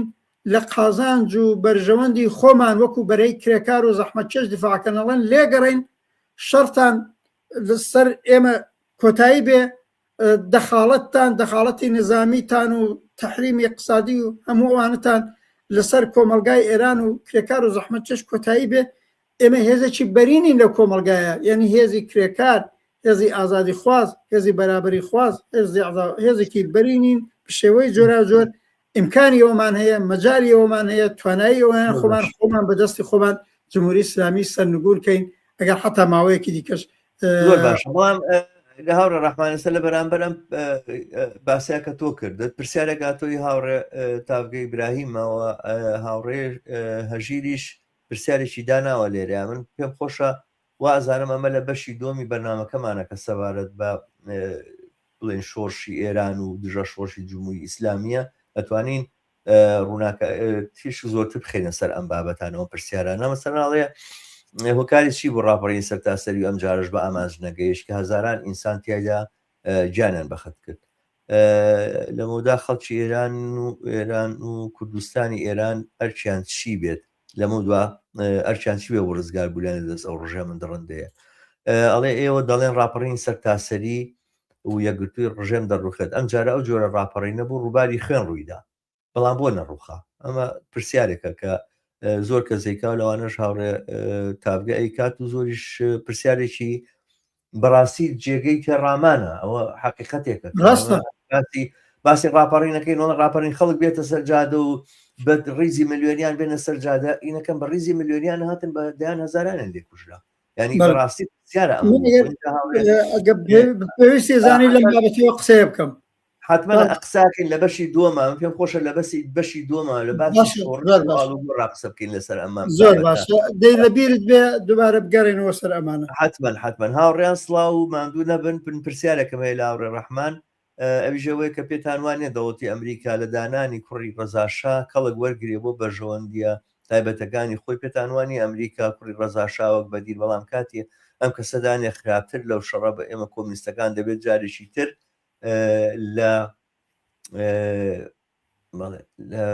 جارێکی تر بەرحاڵ دەست پێ بکەینەوە شتێکی وایە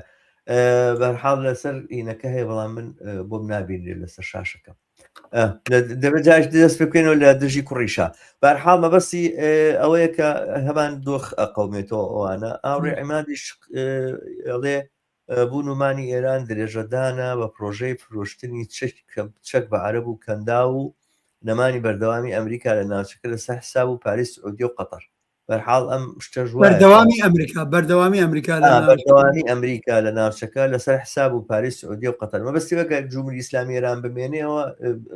ئەمریکا و ئەوانە چەگە فرۆشنەوەوانە بەرحاڵ ئەمەش یەکێکە لەو بینانی کە سەی دەکرێت بەرحاڵ وەختمان نەما بۆ ئەم باسە لەبەرەوەی باسەکەمان وا دیانە بوو کە 45 بێەوە نزیکی 52 دقیقە لەسەر باسی یەکەمین بچینە سەر باسی دووەمیش ئەویش ساڵیادی شۆرشی ئێرانەوە لەم بابەتەوە قسە لەسەر شۆرشی ئێران و لەسەر ئەو دژە شۆرشە ئیسلامی کە هات کە بەداخەوە ینی نالەبارترین شت و جێداخترین شت وەختێک لە دنیای قساکەیت و باسەکرێەوە ئەوانە من زۆر جاراوە سێری یوتوبە عەرەب زمانەکانەکەم یا تەنانەت بە ئینگلیزی ئەوانە قسە لەسەر شۆرشی خومینیەکە شۆرشی ئیسلامیەکەن لە ئێران لە حاڵێکە هەموو ئەوانی کە قوربانیاندا لە شۆرشی 1970 هەموو ئەوانەی کە چاوەڕوانی ئەم شۆرشیانە کردوانە 100% معلوم بەم شۆرشە هیچ پەیوەندیشی بە ئیسلامەوە نییە هیچ ڕەبتێکی بە ئیسلامی سیاسیەوە نیە تاکو ڕۆژەکانی آخر زۆر بە شێوازێکی سەرسوڕهێنەر ئایەتوڵڵا خومینی و دار و دەستەکەی لەناو مزگەوتەکانی ئێرانە و حیزب الله و ئەوانەی کە لایەنگری بڵین تەرحی هینبوون تەرحی بڵێن ویلایەتی فەقیهوانە بوونەمانە هاتنە پێشەوە و ئایندەی ئەم کۆمەڵگایان بەم جێگایە گەیان کەەوە 47 ساڵە نەک بەتەنها ئێران تەواوی خۆر هەڵاتی ناوەڕاست کەوتە ژێر سێبەری تاریشی ئەم ڕژێمە دەڕەندەیەوە یعنی ژیانی ملیۆنەها ئینسان لەم ناوچێ بوو بە قوربانی ئاقەسەرکاری ئەمە چی ڕوویدا لە ئێرانەوە ئایا واقعەتەکان نەزانم کە ناوڕەحمان تو خودێکێک بووی لەوانەیە کە لەو سەروبەندی شۆشەیە لە ناو ئێرانە بوویت و گەنجێک بوویت کە ممکنە لە بەشێک لە چالاکیەکان و خۆپیشاندانەکانیشا بەشداری کردووە یعنی ئەما بێتە جێگەی پرسیار چی ڕوویدا بۆ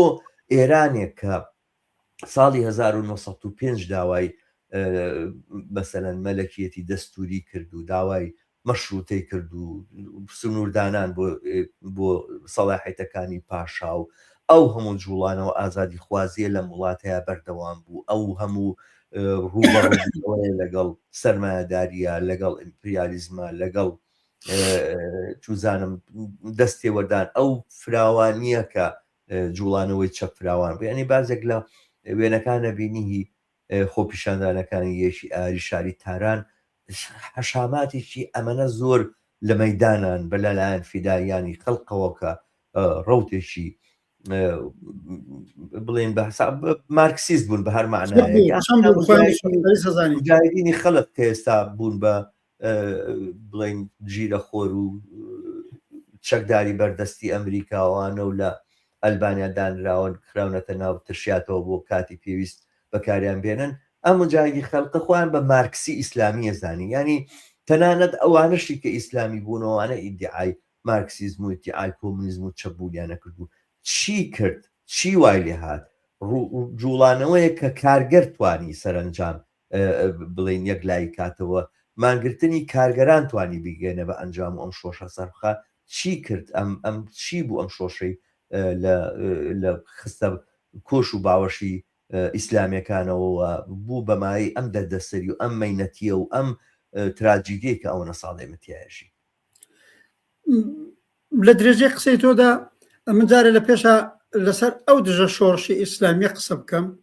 هەموو ساڵەکە ئەم 22 بەهمەندێ ئەڵان ئەمڕۆی کە ئێمە ئەم بەرنامەیە پێشکەشەکەی ڕۆژی 23 بەهمەنە بە تاریخی ئێرانی ینی دروست ڕۆژێک دوای بەسەرکەوت و گەیشتنی ئەو ڕاپەڕینەی کە ئیتر ڕژیمی سەڵتەنەتی بە تەواوەتی پاک کردەوە حقەتەکەیەوەیە شۆڕشی ساڵی 57 شۆڕشێکی واقعی بوو کە منسمە لێکدانەوەی لەو بابەتە و لە وەڵام بە پرسیارەکانی تۆشە بەڵام هەموو ساڵە گەبینی لەم 22 بەهمەنەیە وەک ڕوتێکی زۆر تەبیعی جمهوری ئیسلامی دێ ئەڵێ ئەو شۆڕشەی ساڵی 57 ڕوویدا شۆڕشی ئیسلامی بێ و جەژنیەگرێ دروست ئەمە پێچەوانەیە ئەم قسەی کە ئێمە لێرە وتمانە ئەمە دژە شۆڕشی ئیسلامی بوون یعنی شۆڕشی دژە شۆڕش بوون خۆیان نێوی هەرچێکی لێنە کە دەقیقاً جمهوری ئیسلامی حاصلی تەبیعی شۆڕشی ساڵی 79 نەبوو دروست نەتیجەی بە شکست کێشانی ئەو شۆڕشە بوو ئەو شۆڕشە پێشەوەی بە ڕۆژی ڕووخانی جمهوری ئیسلامی بگەین بە شکستیان کێشە ئەو شۆڕشەی هەروەک تۆ باس کرد ئەو وەختە من 19 ساڵ عمرم بوو واقعاً بە معنایەک پەروەردەی ناو ئەو خەبات و مبارزە گەرم و گوڕە یەک ساڵەیە بووین کە نەتیجەکەیەوە بۆ ڕژیمی شا نەما دەنەچە ئەوەڵین قسەکەم ئەوەیە کۆماری ئیسلامی مەحسوولی شۆڕشی ساڵی 79 نییە کۆماری ئیسلامی حاصلی بە شکست کێشانی شۆڕشی ساڵی 79 یا ساڵی 57 چۆنیان بە شکست کێشە با بگەڕێنەوە سەر بناغەکانی شۆڕشی 57 ئەوەڵەن تۆ ئیشارەت پێکرد لە 120 ساڵی ڕابردوودا زۆر ئاڵوگۆڕی سیاسی لانیکەم ئەوە دوو دانە شۆڕش لە کۆمەلگای ئێرانە ڕۆیداوە شۆڕشی مەشروتیەت هەیە کاگەڕێتەوە بە 120 ساڵ شۆڕشێکی سەرمایەدارانە بوو و بۆ دەورەی خۆی پێشکەوتوانە بوو چۆن چونکی کولی نظامی ئێران نظامی ئەرباب و ڕەعیەتی و خانخانی و عەشیرەتی و ئیر و عەشایر بوو ئێرانیش وەکو هەموو وڵاتێکە بۆیە پای بنایەتە دنیای سەرمایەداری و سەرمایەداری گەشەی تیابسێنێ و وەک نظامێکی باشتر لە نظامی ئەرباب و ڕەعیەتی شۆڕشی مەشروتیەت ئەوە بوو لەژێر تەسیری شۆڕشی ئۆکتۆبرا بوو لەژێر تەسیری شۆڕشی ئۆکتۆبر پێش شۆڕشی ئۆکتۆبر شۆڕشی 1950 رووسیا لەژێر تەسیری شۆڕشی 1950 6 مانگ دوای شۆڕشی مەشروتیەتی ئێران 6 مانگ دوای شۆڕشی 1950 رووسیا بوو لەژێر تەسیری ئاڵوگۆڕەکانی فەرانسە و ئوروپایە بوو و پێویستیەک بوو بۆ ئەوەی کۆمەلگای ئێران وردە وردە بجۆزێتەوە بۆ نظامی سەرمایەداری لەو بینەدا ئاڵوگۆڕێک بە وجود هات اتفاقاً بەرهەمی ئاڵوگۆڕەکە هەرم ڕەزاخانەی باوە گەورەی ئەم ڕەزا پەهلەویە کە ئەو وەختە سەردار سپایەک بوو سەردارێکی نظامی قەفقاز بوو قەزاقیان پێوتن لە شمالی ئێران اتفاقاً ئەو بۆ وەختێ ئەو ڕژیمی قاجاریان لەسەرکار لابرد ئەوەڵ قسە قەرار بوو ئێران بکرێ بە جمهوری خودی ئەم ڕەزاخانە قەرار بوو بێ بە ئەوڵین ڕێی جمهور مەلاکان نەیانهێشت ئاخوندەکان نەیانهێشت دووبارە جەریانی ئیسلامی کۆنەپەرست کە ساڵی 57 بەدەسەڵات گەیشتن ئەوان وتیان نەخێر ئێران ساڵیانی ساڵە هەر شای بۆ هەرە بێ شای بمێنێ دەنەتیجە مەزومێ ئەوە ئاڵوگۆڕی ئەو دەورە بەڵام هەچی هاتیینە پێشەوەوانە قبل لە دەورەی ئەو دەورەی خانەدانی پەهلەوی چ دەورەی حکوومەتی ڕەزاشا چ دەورەی محەممەد ڕەزا پەهلەوی سەرمایهداری ئێران گەشەی سند و وڵاتی ئێرانیش مۆدێرنتر بوو زۆر دەستکەوتیش لەو بابەتەوە بەوجات بەڵام بەرهەمەکەی بۆ چینی کرێکارێک کە شکڵی گرت بۆ خەڵکی زەحمەت چێشتی بوو دووبارە هەر فەقیری بوو گرانی بوو بێبەشی بوو نەبوون بوو برسیەتی بوو هەموو ئەو مشکلاتەی کە ئێستا لە دەورەی جمهوری ئیسلامی بەڵام لە دەورەی جمهوری ئیسلامی یا زۆرتر بووەتەوە ئەو وەختە بوو لە عین حاڵە ڕژیمێکی ئستبدادی بوو چکۆلەترین ئازادی سیاسی نەبوو زندانەکانی سیاسی بوو خەفەقان بوو استبداد بوو زندان بوو شکنجە بوو ئێعدام بوو بەتایبەت دژ بە چەپ و سۆسیالیستەکان ئەوەی تر هەموو پەروەندەکانی دەرکەوتووە یعنی تۆ ئەبینی حتا ڕژیمی باوکی ئەم ڕەزا پەهلەویە لە دەورەی مصدق نێوێک بوو نخستوەزیری ئەو بوو مقدارێک لیبرالتر بوو ئەوەشی پێ تەحمل نەکرا بە کۆمەکی ئەمریکا و غێرە کودەتایان لە دژی کردەوە و ڕژیمی محەممەد ڕەزا پەهلەویاندا سەپاندەوە یعنی منزورمەوەیە بەڵام بەرە بەبەرە لە دوای کودەتای ساڵی 32 تەمشایەکەی عاقبە دەبینی لەو کۆمەلگایەدا ئستبداد زۆری کرد خەفەقان زۆری کرد ساواک و شکنجە زۆری کرد ئێعدام زۆری کرد لە عین حاڵە فەقیری و مەحرومیەت و گەڕەکە فەقیرنشینەکان لە تارانەوە گرتوویەتی تا هەموو شارەکانی ئێران لە پەنای مرکزی شارەکان گەڕەکە فەقیرنشینەکانیش قوت بوونەوە کە خەڵک لە برسیات تیا ئەمرد هەموو ئەمانە کەڵەکە بوونە سەریەک لە عینە حاڵە لە ئێراندا زانکۆکان دانیشگاکان نەسڵی تازە کە ئەچوونە ئەوێنە بە زۆری بە تایبەت لە دەورەی سەڵتەنەدا شوێنێک بوو کە نەسڵی تازە زۆرتر بەرەی چەپ و سۆسیالیست گەرایشان پیدا کرد تاخو تۆ قەز وەکو سازمانی مجاهدینی خەڵقوانش بەرەو ئیسلامگەرایەکی ئرتقاتی کە خۆشیان بە مارکسیستی زانی خۆشیان بە ئیسلامی زانی ئەڕۆیشتن منزورمەیە بڵم بەرهەمی ئەو ئستبداد و اختناقە بەرهەمی ئەو فەقیری و هەژاریە هەمووی کەڵەکەی کردە سەریەک ئەوەڵین چەخماخەی دەستپێکردنی ئێعترازات لە تاران بە 2-3 مانگ پێش ساڵی 57 یا ساڵی 79 لە گەڕەکە فەقیرنشینەکانی تارانەوە دەستی پێکرد گەڕەکە فەقیرنشین و مەحرومەکانی تاران خارج از مەحدودەیان پێوتن ینی لە دەرەوەی شارن دەستیان کرد بۆ ئێعتراز ئاویان نەبوو بەرقیان نەبوو بژیوی سادەی ژیانیان نەبوو لێوە دەستی پێکرد زانکۆکان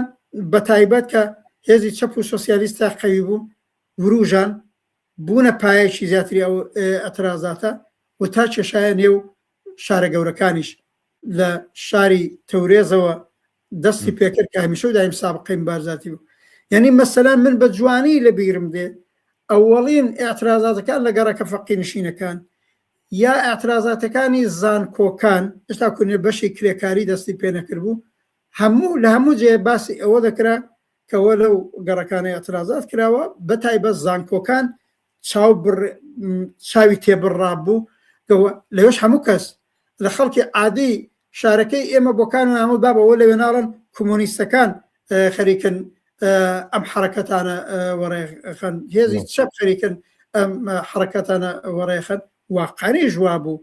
بەتایبەت زانکۆکان وەختێ داینەمۆی ئەم نەوعە حرەکەتانە بوون تا کێشایە شارەکانیش لە شارە گەورەکانیش دەستی پێکرد من بە شاهدێکی زیند و شەژمانی ئەوەڵێک کە لە تەورێز و تاران و ئیسفەهان و شیراز و مەشهەد و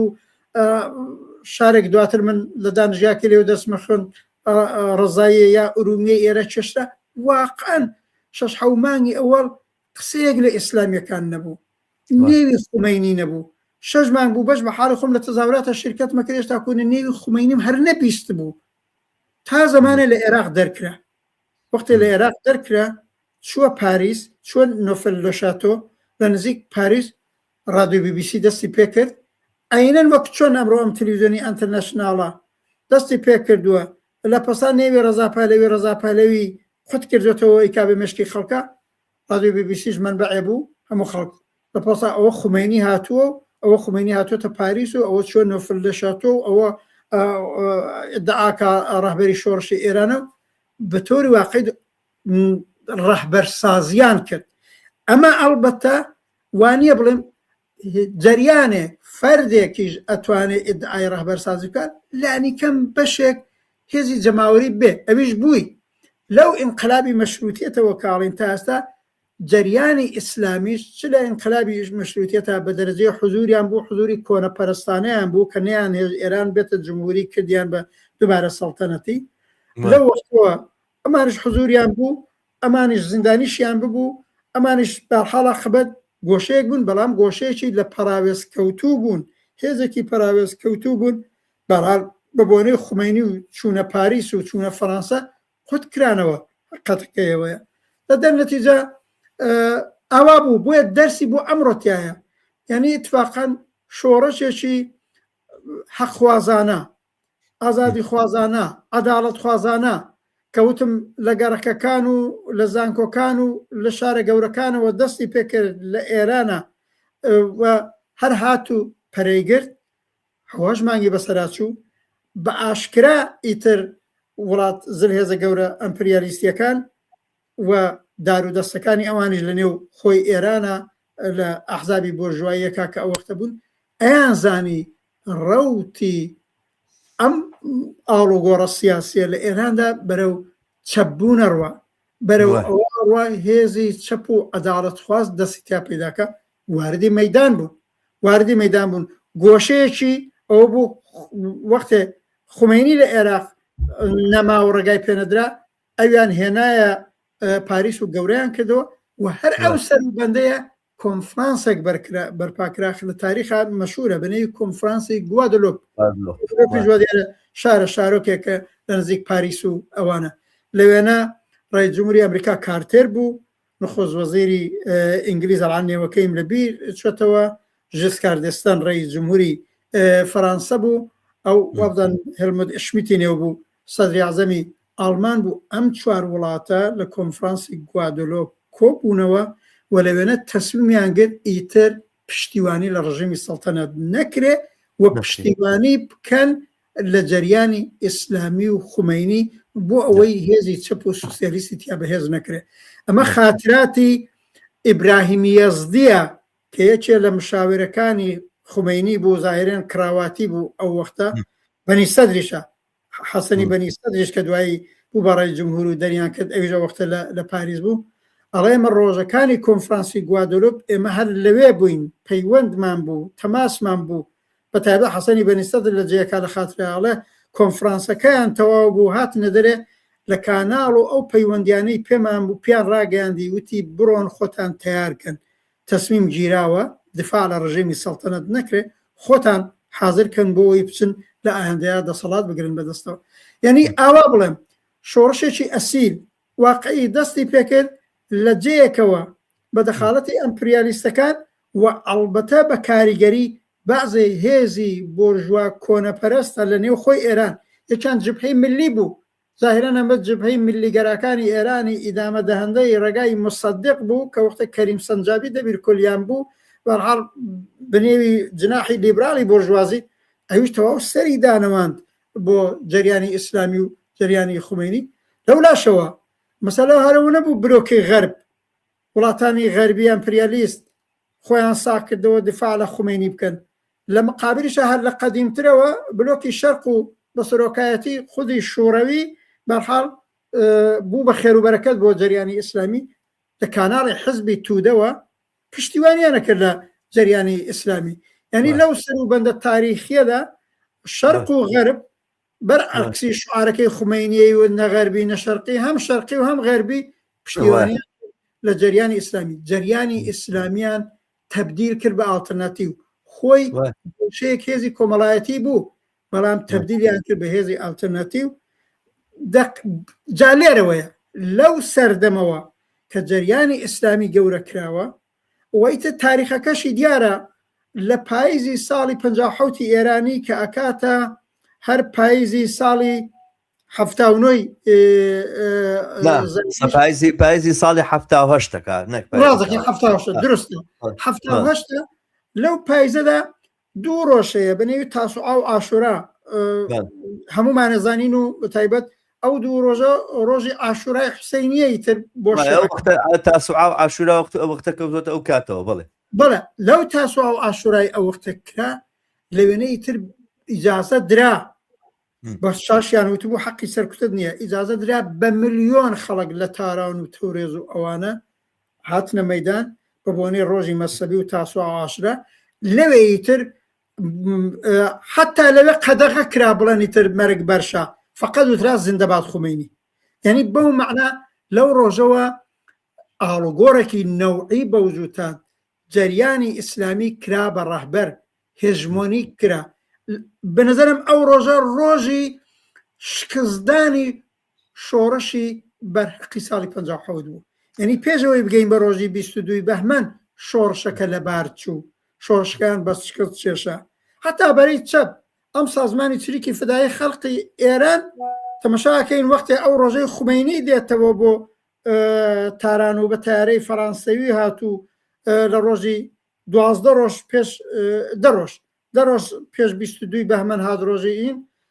ڕۆژی 12 بەهمەن هاتەوە بە ملیۆن خەڵکیان برد بە ئیستقبالیەوە خودی سازمانی فدایانی چەپ فدایان خەڵقی ئێران بە قەولی خۆیان بە سەفی مستەقلی خۆیان چ بوون لە پەنای فرودگای مێهرابادی ئێران بە سەفی مستەقل پێشوازیان کرد بەڕیزی سەربەخۆی خۆیان چوون بۆ پێشوازی خومینی ئەوە بڵێم برێک توولانی بۆەوە دەرنەتیجە شۆڕشی 57 شۆڕشی واقعی بەو جۆری وتم سەری هەڵدا بەڵام بە شکست چێشرا لەو ڕۆژەوە بە شکست چێشرا کە کاراکتەرەکەی گۆڕا زۆر باش ئاڕێ ڕەحمان پرسیارێکم هەر بەڕاستی بۆ من پرسیارێ سار کوچکاوم بزانم لەو سەردەمەیە کاڵێ لە تاسوعا و عاشورا طبعا بە شیعاری حوسێن و یا حوسێن و یا حوسێنەوە هاتە حوسێنیش یا حوسێن و خومینی ڕەهبەریش معلومە گویا شەهیدی ڕاپەڕینە و لە بەرامبەر زوڵم و زۆرا و ئەم حیکایەتە سیر و عەجایبێکی ژێڕنەوە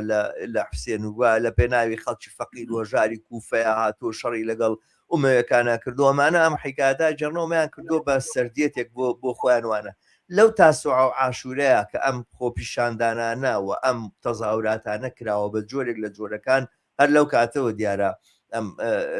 شۆڕشە زەوت کراوە و سواری ملی بوون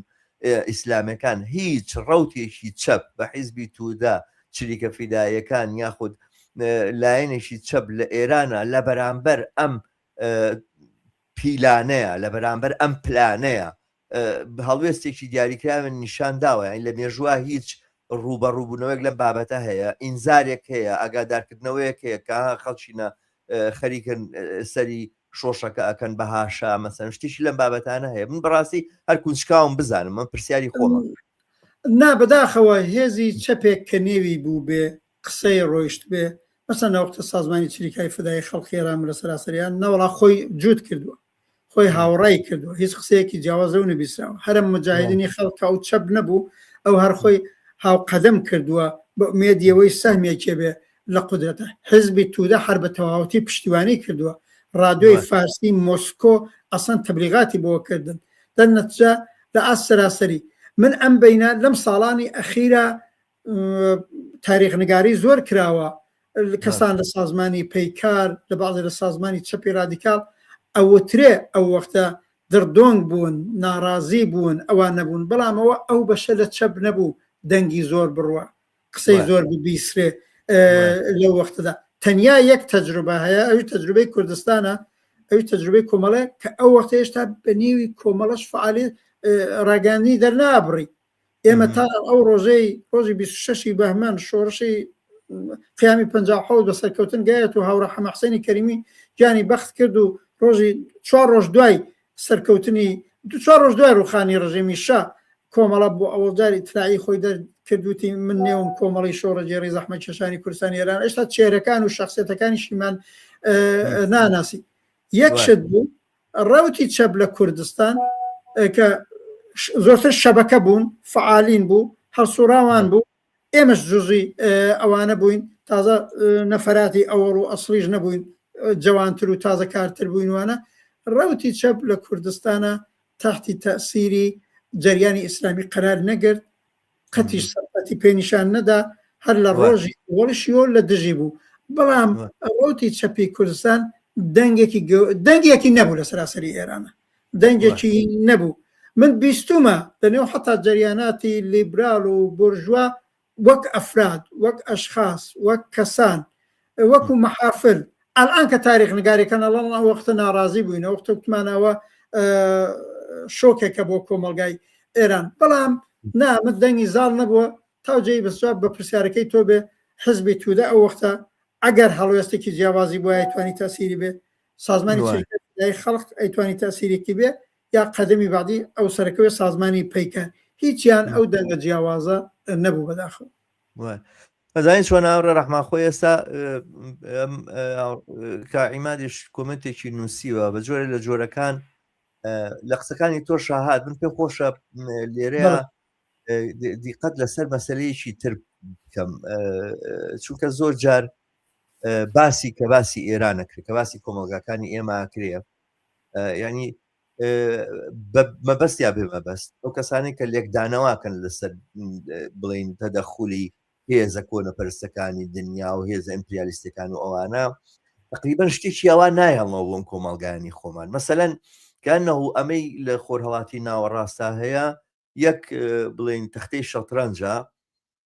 ئەمریکا لەلایەک و وەختە مەسەلەن رووسیا لەلایەک یاریان تیا کردووە داشتیان لێرە بردووە بۆ ئێوە داشتیان لەوێ هێناوە بۆ ئێمە لە هاوڕێ خۆمانم بیستەوە کە باسەکەڵی هاتنی خۆمەنی ڕژیم چێنج بوو ڕژیم چێنج بە معنایە کە هەموو ئەوەی کە ڕووی داوە لەم پرۆسیسەیە و هاتنی خۆمەنی تەنها وە بە تەنها ئەبەستنەوە بە تەدەخولێکی دەرەوە یعنی ئەوەی کە مەسەلەن ئەم شۆڕشە ممچینە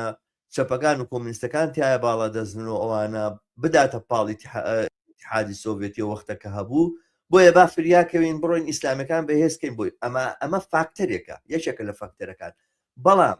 گۆڕینی ئەم فاکتەرە بە فاکتەری سەرەکی بە معنایەک لە معناکان لێسەندنەوەی هەموو عاملیت بوو هەموو قدرەت و توانای کۆمەلگاکانە بۆ بڕیاردان لەسەر چارەنووسی خۆیان ینی کەئەنەهو ئێمە ئەم کۆمەلگای بە کۆمەڵێک بەشەر نییە کە ئەفکاری سیاسیان هەیە ڕێکراوی حیزبی دروستەکەن چین و گروپی کۆمەڵایەتی جۆر بە جۆرن لە بەرامبەر یەکا لە ململانیان و ئەم شتانە وجودی نییە کۆمەلگایەکە پڕێکە لە حەشاماتێکارەوە لێوە هەڵڕژاوەکو خڕگە بەرد و ئەوانە هیچ پەیوەندیژان بە یەکترەوە نیە و کۆمەلگان نیە و لە دەرەوە هێزە گەورە ئیمپریالیستەکان چ بڕیارێک دەن و چ نەخشەیەک چێشنەوەوانە ئەوەیە چێتە پێشەوە بە جۆرە لە جۆرەکان ئەم تێڕوانینە خۆشی بە ڕادیکاڵەوە نیشان با بەڵام لە بنەوە نە هیچ ڕادیکالیزمیی تایە وەنە بیر و بۆچوونێک و تێڕوانینێک کە عملیەت و فعالیت بۆ خەڵکو و بۆ چینی کارگەر و بۆ خەڵکی زەحمەکێش بەڕەوا ببینێ کە نەتوانێت ئەمە بەڕەوا ببینێ ناتوانێت ئەسڵان خەون بە ئازادیانەوە ببینێ ینی تۆ لە بیدایەتەوە بەر لەوەی هەر قسەیە بکەیتوانە بڕیارت داوەکان خەڵکە هەرچێ بکەن خۆ هیچیان پێ ناکرێت ئەوەی کە سەرنجام بڕیارەدە هێزە گەورە کۆنەپەرستەکانی دنیا و ئیمپریالیستەکانی دنیان و ئەوانن کە یاری بە هەموو شتێکەکەن لێرەیە ئەگەر ئەم خەڵکەش ڕەش و ڕوتە و داماوە کەوێتە دوایەوەی کە قەڵەباڵغیەک و میدیاکان بە جۆرێک شتەکان پێچوانەکەن و حقەتەکەی ئەوەیە لە کاتی شۆڕش و ڕاپەڕینەکانە لە دنیای هەمیشە و دایم ئاوا بووە قسە لە بەلشەفیەکانە کرێ قسە لە مەسەلەن ئەو هێزە شۆڕژێڕانا ئەکرێکە ڕابەرایەتی شۆڕشیان کردووە ڕابەرایەتی شۆڕشکردنیان هەر بە تەنها بە چەکداری نەبووە بە دروستکردنی هێزی چەکداری نەبووە بە دروستکردنی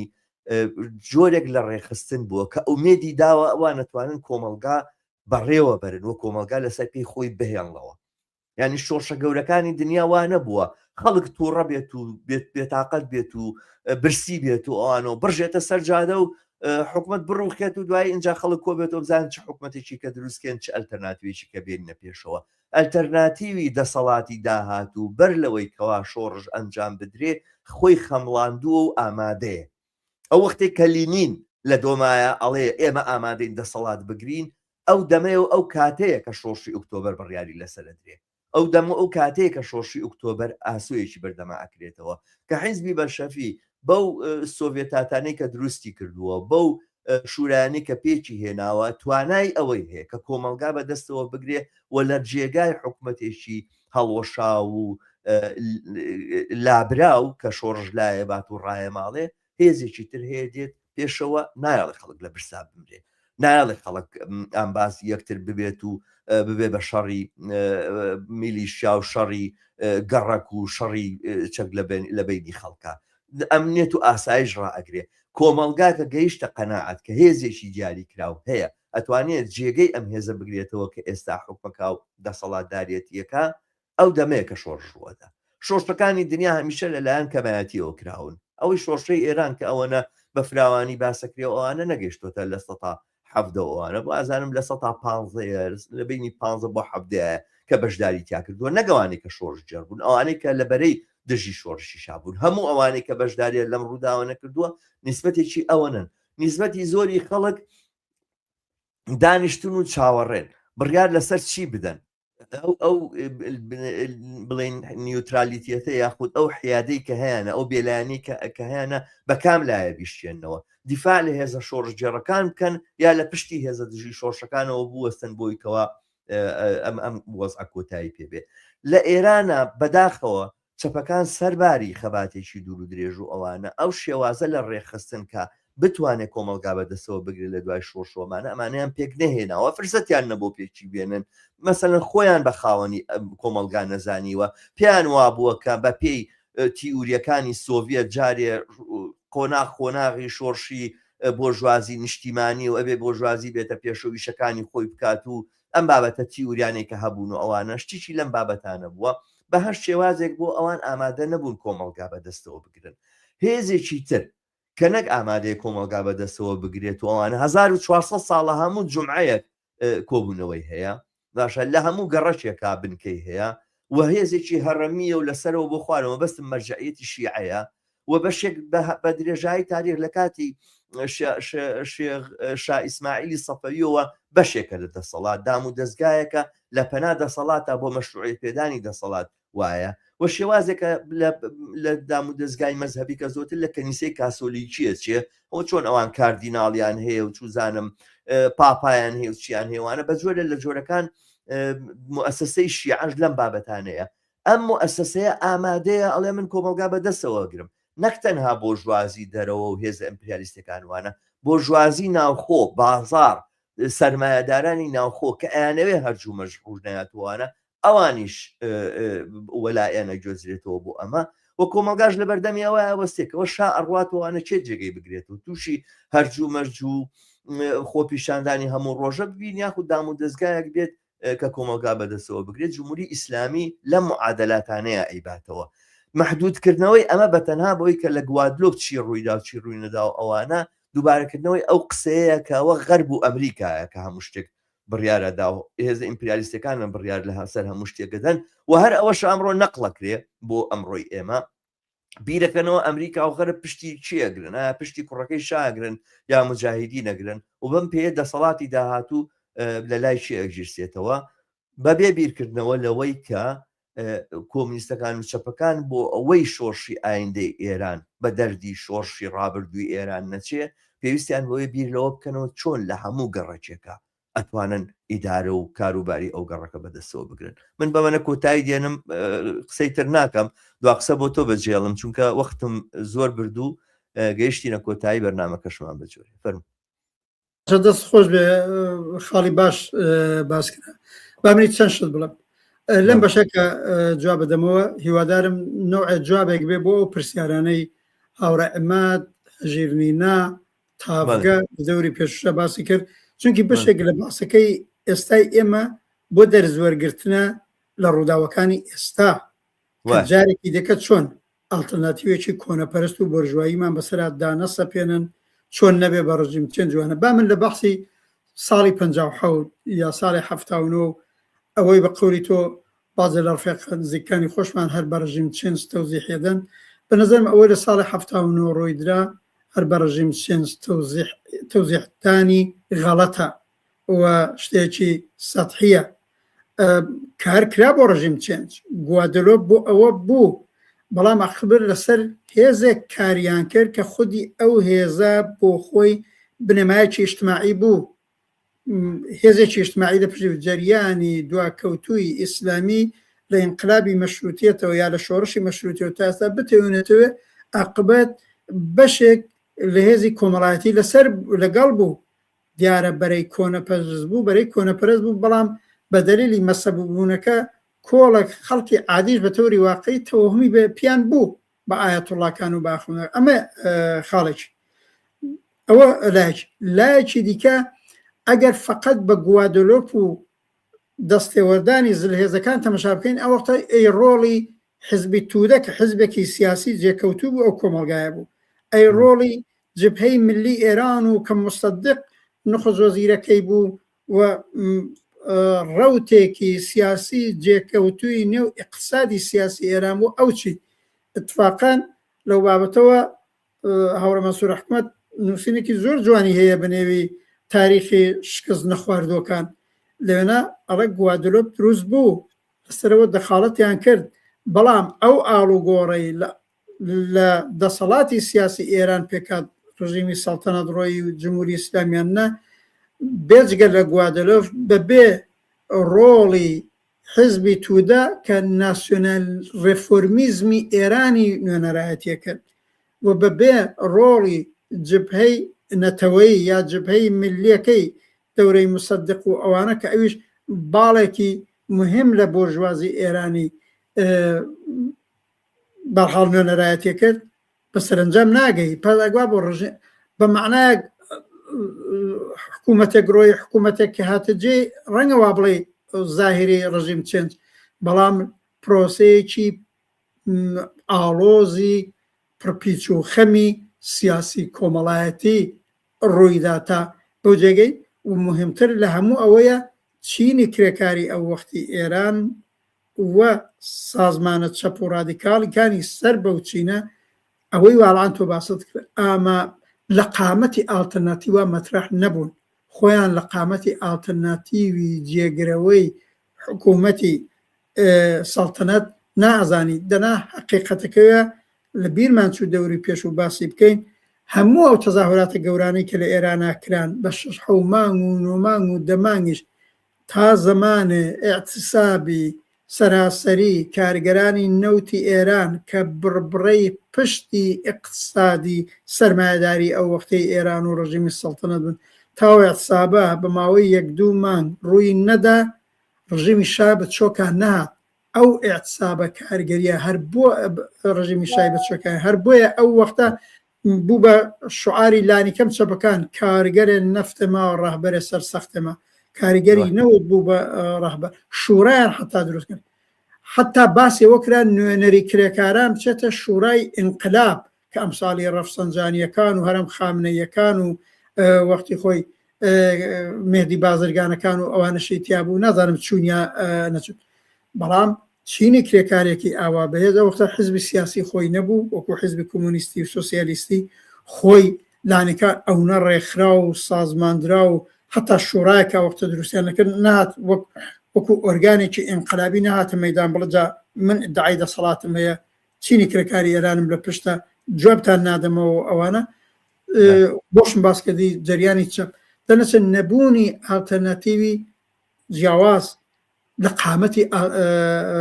ئەوەی پێڵێن ئالتەرناتیو ئەمە بۆشایەکی گەورە بوو جا بۆ یەکانێ چەند دەرس هەر لەم قسانی تا ئێستا هەیە و جوابێکیشە بە قسەکانی پێشووی هاوڕە تافگەوانە کە بۆ مەسەلەن خۆشی جەماوەری ئەم جارە بەسەرکەوتن نەگەی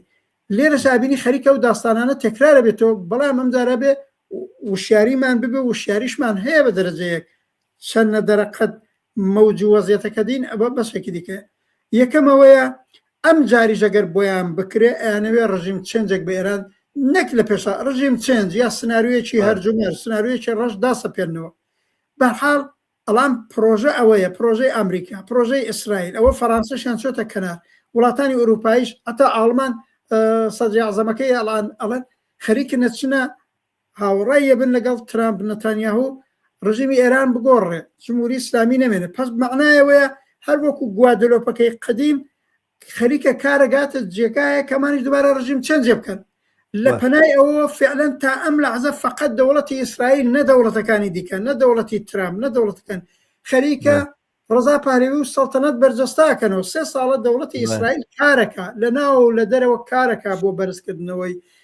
ڕزا پالەوی لەم یەک مانگیان نێوی دەرکرد حاصلی 3 سال کاری من بە ئیدعاکەم 3 سال کاری مێدیایی و شەبەکەیی و فعالیتی داخل و خارجی لە پێشە دەوڵەتی ئیسرائیل و تەلەڤیزیۆنێکی وەکو ئیران ئینتەرنەشناڵە کەسەر بە ئیسرائیلە هەر تەلەڤیزیۆن نییە وەکو حزبێکی سیاسی عملەکە ڕەهبەر پێشنهاد دەکا بە خەڵکە لە هەستەی مقاومەت دروست بکەن 24 ساعتیش خەریکە تەبلیغات دەکا پلاتفۆرمیش مەطرحەکە سوزانم دەفتەرچەی ئیسراریش پێشنهاد دەنچە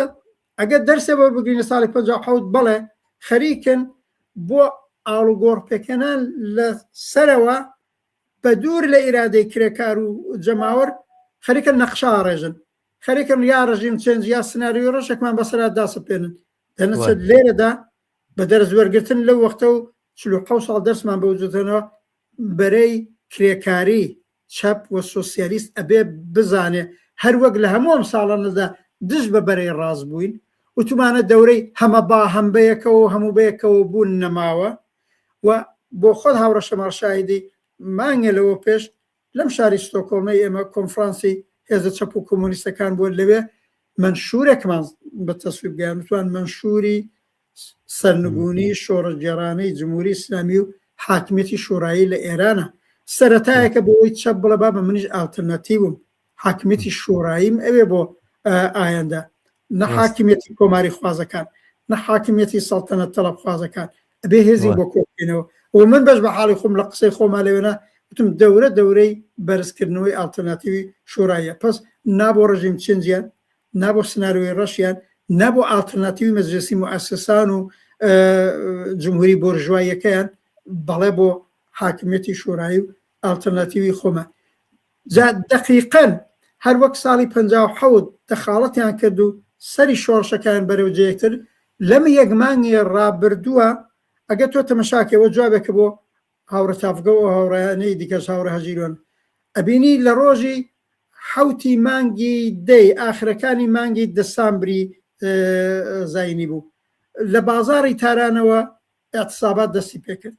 دە ڕۆژی ئەوە تۆتم دقەتەکەی ڕۆژ لەگەڵ ڕۆژ ئاعتسابات ئاعترازات گەورە بێ بەهێزە بێ لەم شارۆ بۆ و شارەچێ لەم گەڕەکۆ بۆ و گەڕەکەچێ تونوتیژێکی عجیب بەوجود ناتووە جمهوری ئیسلامیش نەیوەراوە خۆی دەرگیرکە لەم ئەڵان ئامار گیراوە لە داماوەی دەڕۆژی ئەوڵات جمهوری ئیسلامی لە نزیک 100 شارکەم ئەترازەی تێبووە عەقبەت کاری جنایەتکارانی کردووە 50 کەس کوژراوە دەڕۆژ خەباتێکی بێوچان 50 کەس بەڵام دوای دەڕۆژەکە جار لەگەڵ جاری تر بازار نێوی گوم ببوو بە خەباتی جەماوەری خەباتی گەڕەکەکان خەباتی شارەکان ئەوەی لە دژی برسیەتی و فەقیری و برسیەتی ئەڕۆین بۆ ڕووخاندنی جمهوری ئیسلامی تا ئازادی بەڵام دوای و دەڕۆژە دقیقاً جارێکی دیکە بینرا ئەم ڕەوتەڕەوتێکی چەپ و ئازادی خوازانەیە خەریکە پەراگرێ ترامپ دەخاڵەتی کرد ترامپ ڕاستەوخۆ هات دەخاڵەتی کرد ڕوو بە خەڵکی ئێران وتی خەبات بکەن لە مەیدانە بن بچن ئیداراتی دەوڵەتی بگرن بەجێی مەهێڵن ئێمە کۆمەکتان بۆ نێری کۆمەکتان بۆ دێ ئەمە وەهمی ئەوەی دروست کرد ئایزل هێزێکی وەکو ئەمریکا و ترامپ دێ و شەڕەکا و خامنەیان بۆ کوژێ و دوای ئەوەشە حتا کەم کەس ئەو دقەتاکە بە یەک دوو ڕۆژ دوای ئەوەیە ڕەزا پەهلەویش خۆی جوود دەکا لەگەڵ ترامپ بانگەوازی ئەوەیدا ئەنی دوای ئەوەی دی ترامپ بەو بانگەوازیدەوە ئەمیش وەکو تووتی بانگەوازەکەی ترامپی تەکرار کردەوە کوتی بۆ ڕۆژی 19 و 19 بە شەو ڕۆژ هەشت و نۆی جەنیوەری 19 یانواری یا ژانڤیە وتی وەرنە مەیدان مەسەلە ئەوە نەبوو هەر بڵێم وەرنە مەیدان ئاعتراز بکەن تا ئێرەی هەموو هێزێکی سیاسی ئەجملێمە چەپەکانی لە کوردستان هاوتمان وەرنە مەیدان و لە هینە باسی کە بچن ئیدارات بگرن چون شوێنە دەوڵەتەکان بگرن چون پانگ بگرن مەیدەنەوە ئەوە پەیامی جنابی ترامپتان بیست پرزیدنت ترامپتان بیست کۆمەک دێ پێیان وابوو واقعا وتیەوە من خۆم ساز کردو دێمەوە بۆ ئێران نی واقعا لەو وەهمەیە بوون لەو وەهمە کۆنە پەرستانەیە بوون بە ئومێدی ترامپ و دەوڵەتی ئەمریکا بە هەفتەیە دە ڕۆژی تر کاری خامنەی و جمهوری ئیسلامی تەواوە جمهوری ئیسلامی ئەم دەخاڵەتەی ترامپ و ئەم دەخاڵەتەی ڕەزا پەهلەوی کرد بە بیانوویەکی گەورە بە قەتەکردنی هەموو ارتباطات و ئەو کارەساتیان خوڵقانیان ئەڵان قسە لە 20,000 کوژراو هەیە شۆکێک بۆ کۆمەلگای وارد بووە نی منزورەکەم چییە لێرەشە جارێکی دیکە دەخاڵەتی هەم زلهێزەکان و هەم دەخاڵەتی ڕەوتی کۆنەپەرستی سەڵتەنەت یا سبێنە ڕەنگە فدرالیست ئەو کارە بکە لە کوردستانە سەری خەبات و شۆڕشەکە بەرەو مەسیرێکی دیکابن دەرسی دووەم ئەوەیە ئێمەی بەرەی چەپ و ئازادی خواست بە وجودمان بە حزورمان بە دەخاڵەتمان ئیجازە نەدەین ڕەوتی تەبیعی بەهێزبوونی خەباتی کرێکاری و جەماوەری بە مقاس بیبڕن سەری بەرەو جێگایەکی دیکە بەرن بەشێک لەوەی خەباتی یەکمانگی پێشوو تووشی ئەم پاشەکشەیە بوو بەڵام من پێم وابێ دەخاڵەتی کۆنەپەرستانەی ترامپ ڕەزا پەهلەوی و سەرکوتگەری بێوێنەی جمهوری ئیسلامیە جمهوری ئیسلامی قەتڵ عامێکی گەورەی کرد ئاخرین زەرفەتی خۆی بۆ کوشتانیشاندا ئێمە باسەکەین بە دروست باسەکەین ئەڵێن دەوڵەتی ئیسرائیل لە ماوەی 2 ساڵە زیاتر نزیک بە 7,000 کەس وەبدان مامارەکە ورە بووی ترگەیشتە 7,000 کەس 2 ساڵ نزیک 7,000 کەس نەسڵ کوشی لە غەزە کرد دەی جمهوری ئیسلامی لە 48 ساعتە ئەڵان هەموو کەسە ئەڵێ هەموو کەسەوا سلمێنێ تقریبا 30,000 کەسی کوشتووە جاخۆ مانگێکی دیکە تووری بکێشایە ئەوە بەڵام چ دەرسێکێ بێ لە وەربگیرە بەرەی ئازادی خواست بەرەی بەرابەری خواست بەرەی کرێکار بەرەی زەحمەتکێش ژنان لاوان ئەوەی کە لە دە ساڵی ڕابردا داینەمۆی خەباتی جەماوەری بوون ئەبێ بە ئاشکرا و بە ڕۆشنی دژ بە پرۆژەکانی بەرەی ڕاستی ئێران سەڵتەنەت تەڵەبە کۆماری خوازی سەر بە ئەمریکایە فدرالیستەکان لە کوردستانە و خودی دەخاڵەتی ئەمریکا و ئیسرائیلەوە دژ بەوانە بین و بڵێن نەخەی ڕەوتی خەباتی ئێمە مەسیرەترە خۆمان تەعینەکەین خۆمان وشیارترین خۆمان متحد دەکەین خۆمان بەهێز دەکەین هەروەک تۆوتر لە گەڕەکەکانە لە شارەکانە مەسەڵەن من قسەمەوەیە ئەگەر شەرک بۆ کۆمەلگایە دابسەپێنن لە زۆر شوێن لەوانەیە جمهوری ئیسلامی دەسەڵاتی لە دەست بدا چۆنە بە جێبگیرێتەوە جێگای ئەوەیە لە هەموو گەڕەکەکان شوڕا دروست بێ لە هەموو شوێنە کرێکاریەکان شوڕا دروست بێ و فەورەن ئیدارەی ئەو شوێنی کارە و ئەو گەڕەکە و ئەو شارە بەدەستەوە بدەن زین چۆن هاوڕێ ڕەحمان من قەرار مابوو ئەمە دوا قسەم بێتوانە وەڵام کە وەختێک باسی ئەو کۆنفرانسەی ئستۆکۆڵمت کرد و باسی ئەو هاوکاری نێوان چەپەکانت کرد و باوەی باسی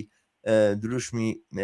حکومەتی شورایەت کرد من چەند دقەیەک قسەم هەیە بیکەم کە بە ضروری ێزانم بیکەم لێرەیە زین چۆنە باسی حکومەتی شورایی خۆ بە شعار بەدی نایە بە بەرزکردنەوەی ئاڵایەک و عەلەمێک و پلاتفۆرمەکەوانە ناچێتە پێشەوە دروستکردنی شوراکان پرۆسسێکی دیاریکراوە و معەنە لە هەموو شوێنێکی دنیای لە سۆڤێتە کە شوراکان هاتنە سەرکاروانە بوون لە دۆخێکی دیاریکراوە گۆڕان بە شورا لە ناو گەڕەکەکانە شوراکانیان پێکێنا دای چوونە ناو سەربازانە پێچیان هێنا لە لادەکانە پێچیان هێنا سەرجەمی وڵاتەکان بەدەستەوە گرت لە پرۆسیسێکی لەم بابەتایە من مەسەلەکەم ئەوەیە کۆمەڵێک هێزی چەپ کە دروشمی شورای بەرزەکەنەوە بەڵام ناتوانن لە بینی خۆیانە لەسەر هەیئەتێکی دیاریکراو بۆ ڕابەرایەتیکردنی جوڵانەوەی شۆڕژگێڕانی ئەمڕۆی ئێران ڕێبکەون و ناتوانن لەسەر ڕەمزێک لە نێوان خۆیانە ڕێبکەون کە بیکەن بە سوخەنگووی خۆیان قسەکەری خۆیان بۆ مدەتێکی دیاریکراو من هەستەکەم کە هێزێکی لەم بابەتە کە باڵنەوازی ڕێکخستن بۆ خەڵک کاتوەوانە خەڵک بمچینە جوابی باتەوە لە جارێت و خۆ ڕێکخە اینجا وەرە بە ئێمە بڵێ من ئاوایە بیرم یعنی مەبەستمەوەیە ئەم ڕخنەیە تەوجیهە بۆ هەمومان من خۆشم بە بەشێک گەزانم لەم جوڵانەوەی وانە بڵم بیکەم بە ئەم جوڵانەوەی تا ئەو جێگایە نەخەمڵیوە تا ئەو ئاستە نەخەمڵیوە کە بتوانێت لە مەجموعەیەک شت تەجاوزکە و لە دەوری پلتفۆرمێکێکی گرتووە دەی لە دەوری گروپێکی ژێر بگرێت کە خاوەنی ئەم پلتفۆرمەیە گروپێکی کاری نەک گروپێک کە بتوانێت ئۆنلاین و ئەوانە ماوە کۆبێتەوە تەنسێک بکە و بەیان نامی تر دەرکە گروپێکی کاری کە هاوکاری بکات و لە هەموو شارێک و شارۆچکەیەک و کارگەیەکی ئێرانە ئەگەر تەشکیلاتی ئەمە حزابانە وجودیان هەیە لەوێ هاوکاری بکەن و ئەو ڕێکخراوەوە ئەو بنەمایە دروست بکەن کە ئێمە پێویستمان پێێتی بۆ داهاتوو ئەگەر ئەمە ناکرێ بە دروشم شۆڕش هەڵناگیرسێ ئەوە بە دروشمیش شۆڕش بە ئەنجام ناگاوە بە دروشمیش ئێمە ناتوانین بەرامبەر بە شاپەرستەکان و ئەوانە ببینەوە دروستە کە ئەبێ هێزی مستەقیلی کارگەر و زەحمەت کێش خۆی جاکاتەوە لە بەرامبەر شاپەرست و لە بەرامبەر کۆنە پرستوترانە لە بەرامبەر جمهوری خوازەکانیشە بکە بەڵام ئەوەی سەرنجام ئەی باتەوە ئەوەیە ئایا تۆ بەدیلێک و ئەلتەرناتیوێک پێشکەش بە کۆمەلگاکەی کە پێی بڵێ من کۆمەلگاداری و ئیدارەدانی کۆمەلگاتوانم لە ئەستۆ بگرم ئەگەر ئەمە وجودی نییە و ئەگەر ئەمە ناکرێت تەبلیغاتکردن و قسەکردن بەم یاخۆ ڕەخنەگرتن لە هێز و لەو هێز و لەو هێز سەرنجام خەڵک زۆر ڕەنگە وەختیەوەی نەبێت دابنیشیە لە ئایدۆلۆژیا و بیر و بۆ چوونە سیاسەکانی ئەمە حزابە جۆر بە جۆرانە ورد ببێتەوە زۆرتر سێری کردەوە و کاریانەکە ئایا توانای ئەوەیان هەیە ئەوەیان لە خۆیان نیشانداوە کە ئەتوانن کۆمەلگا بەڕێوە برن کۆمەلگا بەڕێوەبردن کارێکی ئاسان نییەوە بڕوای ئەو بۆشاییە ڕاستە کە تۆ باست کرد و بۆ خۆشە لەو کۆنفرانسە بووی و منیش لەوێنەکە لەلایەن حزبەکەمان و قسەمان کردووە و بەشێتر تۆ هاوڕانی تر دەخاڵتان کە ئەو ڕخنەیە لانی کەم ڕووناکاتە حزبی ئێمە چونکی هەر لەوێ ئێمە پێشنادی و ستادەمان کرد هەر لەوێ حزب حکومەتی ڕۆژی دواتریشی کۆبوو پێمان وایە ستادێکی هەماهەنگکەر ستادێکی کارڕاپەڕێنەر وتەوێژی ببێ وتەبێژی ببێ حتا بەقینەکە وتەبێژە لە بینی ئەو جریاناتە هەردوو مانگ جارێ بگۆڕدرێ بەڵام ئەوە پێویستە ئەوە بۆشاییەک پڕکاتەوە حولیشی بۆ دەی ئەوەی نەکراوە بۆشاییە ڕاستە بەڵام لە بیرمان بێ خودیم شوڕای هاوکاری کە ئێستا هەیە ئێستا ئەوە تەواوی و ئالتەرناتیوە نییە کە جێگرەوە بە لە داخەڵ ئەمە گۆشەیەەکە من لەوێش بەس حاڵی خۆم و لە مناسبەتی تریشاوتمانە شورای هاوکاری چەپ و کۆمونیستەکانی سەراسەری و لە کوردستانیش خۆشبەختانە بە وجود هاتوون دوودانە شوران مەسەلەن ئەمەی سەراسەری ئێران ئام بەرەو 8 ساڵ بۆنی عمری خۆیە چێ و خۆی ڕاگرتووە تا ئێستا و پلاتفۆرمی هەیە و بەیانی هەیە و هاوکاری هەیە و لە ئاکسیۆنەکانی خارجی کشوەرش هەیە و بۆ ئایاندەش بەکاردێ و تەلەڤیزیۆنێکی مشتەرەکدانرا و ئەگەر ئەمەمان نەکەدا 8 ساڵەوە پێش ئانیش مەسەلەن تەلەڤیزیۆنێکی 24 ساعەتەی ئالتەرناتیوی چەپ و شورایت نەبوو کار بکە بەرحاڵ ئەمە هەنگاوایە کە هەڵهێنراوە بەڵام بۆشایی هێشتا زۆرە سوزانم ئەوەی ئێمە پێڵێن کەمبوود ئێزگار زۆرە هیچانەوەی اتفاقان بەڵێ ئەم شورای هاوکاریە چ لە ئاسراسەری چ لە کوردستان ئەتوانێت ستادێکی ڕاهبەری پێشنهات کە ئەتوانێت وتەبێژی ببێ ئەتوانێت بەڵام لێمان تێک نەچێت بۆ ئەوەی لە زەوقی ڕابەران و پێشڕەوانی کرێکاری و ئازادی خوازی لە داخل نەبڵ ئەربا بە ئێوە لە چۆوە وەکالەتی ئەمە ئالتەرناتیڤەتان پێکۆڵینا ئێمە گۆشەیەکی ئێمە بە سابقەی 40-50 ساڵ فعالیەتی سیاسی لەسەر حرەکەی شورایی و لەسەر مافی کرێکار و زەحمەت ئێمەش بەشێکی گۆشەیەکی ئالتەرناتیوی شوراییە کە ئێمە مەبەستمانە بەشی ئەسلی لە نێو خودی بزوتنەوەی کرێکاری و لە گەڕەکی شارەکان و لە نێو شارەکانە بەوجود دێ ئەلئان تەناسبخواکە ئیجازەیان پێنادا من پێم وایە بە هەر میزان تەناسبخوا بگۆڕێ هێزی دەسەڵاتی جمهوری ئیسلامی لاوااستر بێت جا لە نەتیجەی شەڕکە پێ بفرۆشن یا لە نەتیجەی خەباتی جەماوەری ئێمە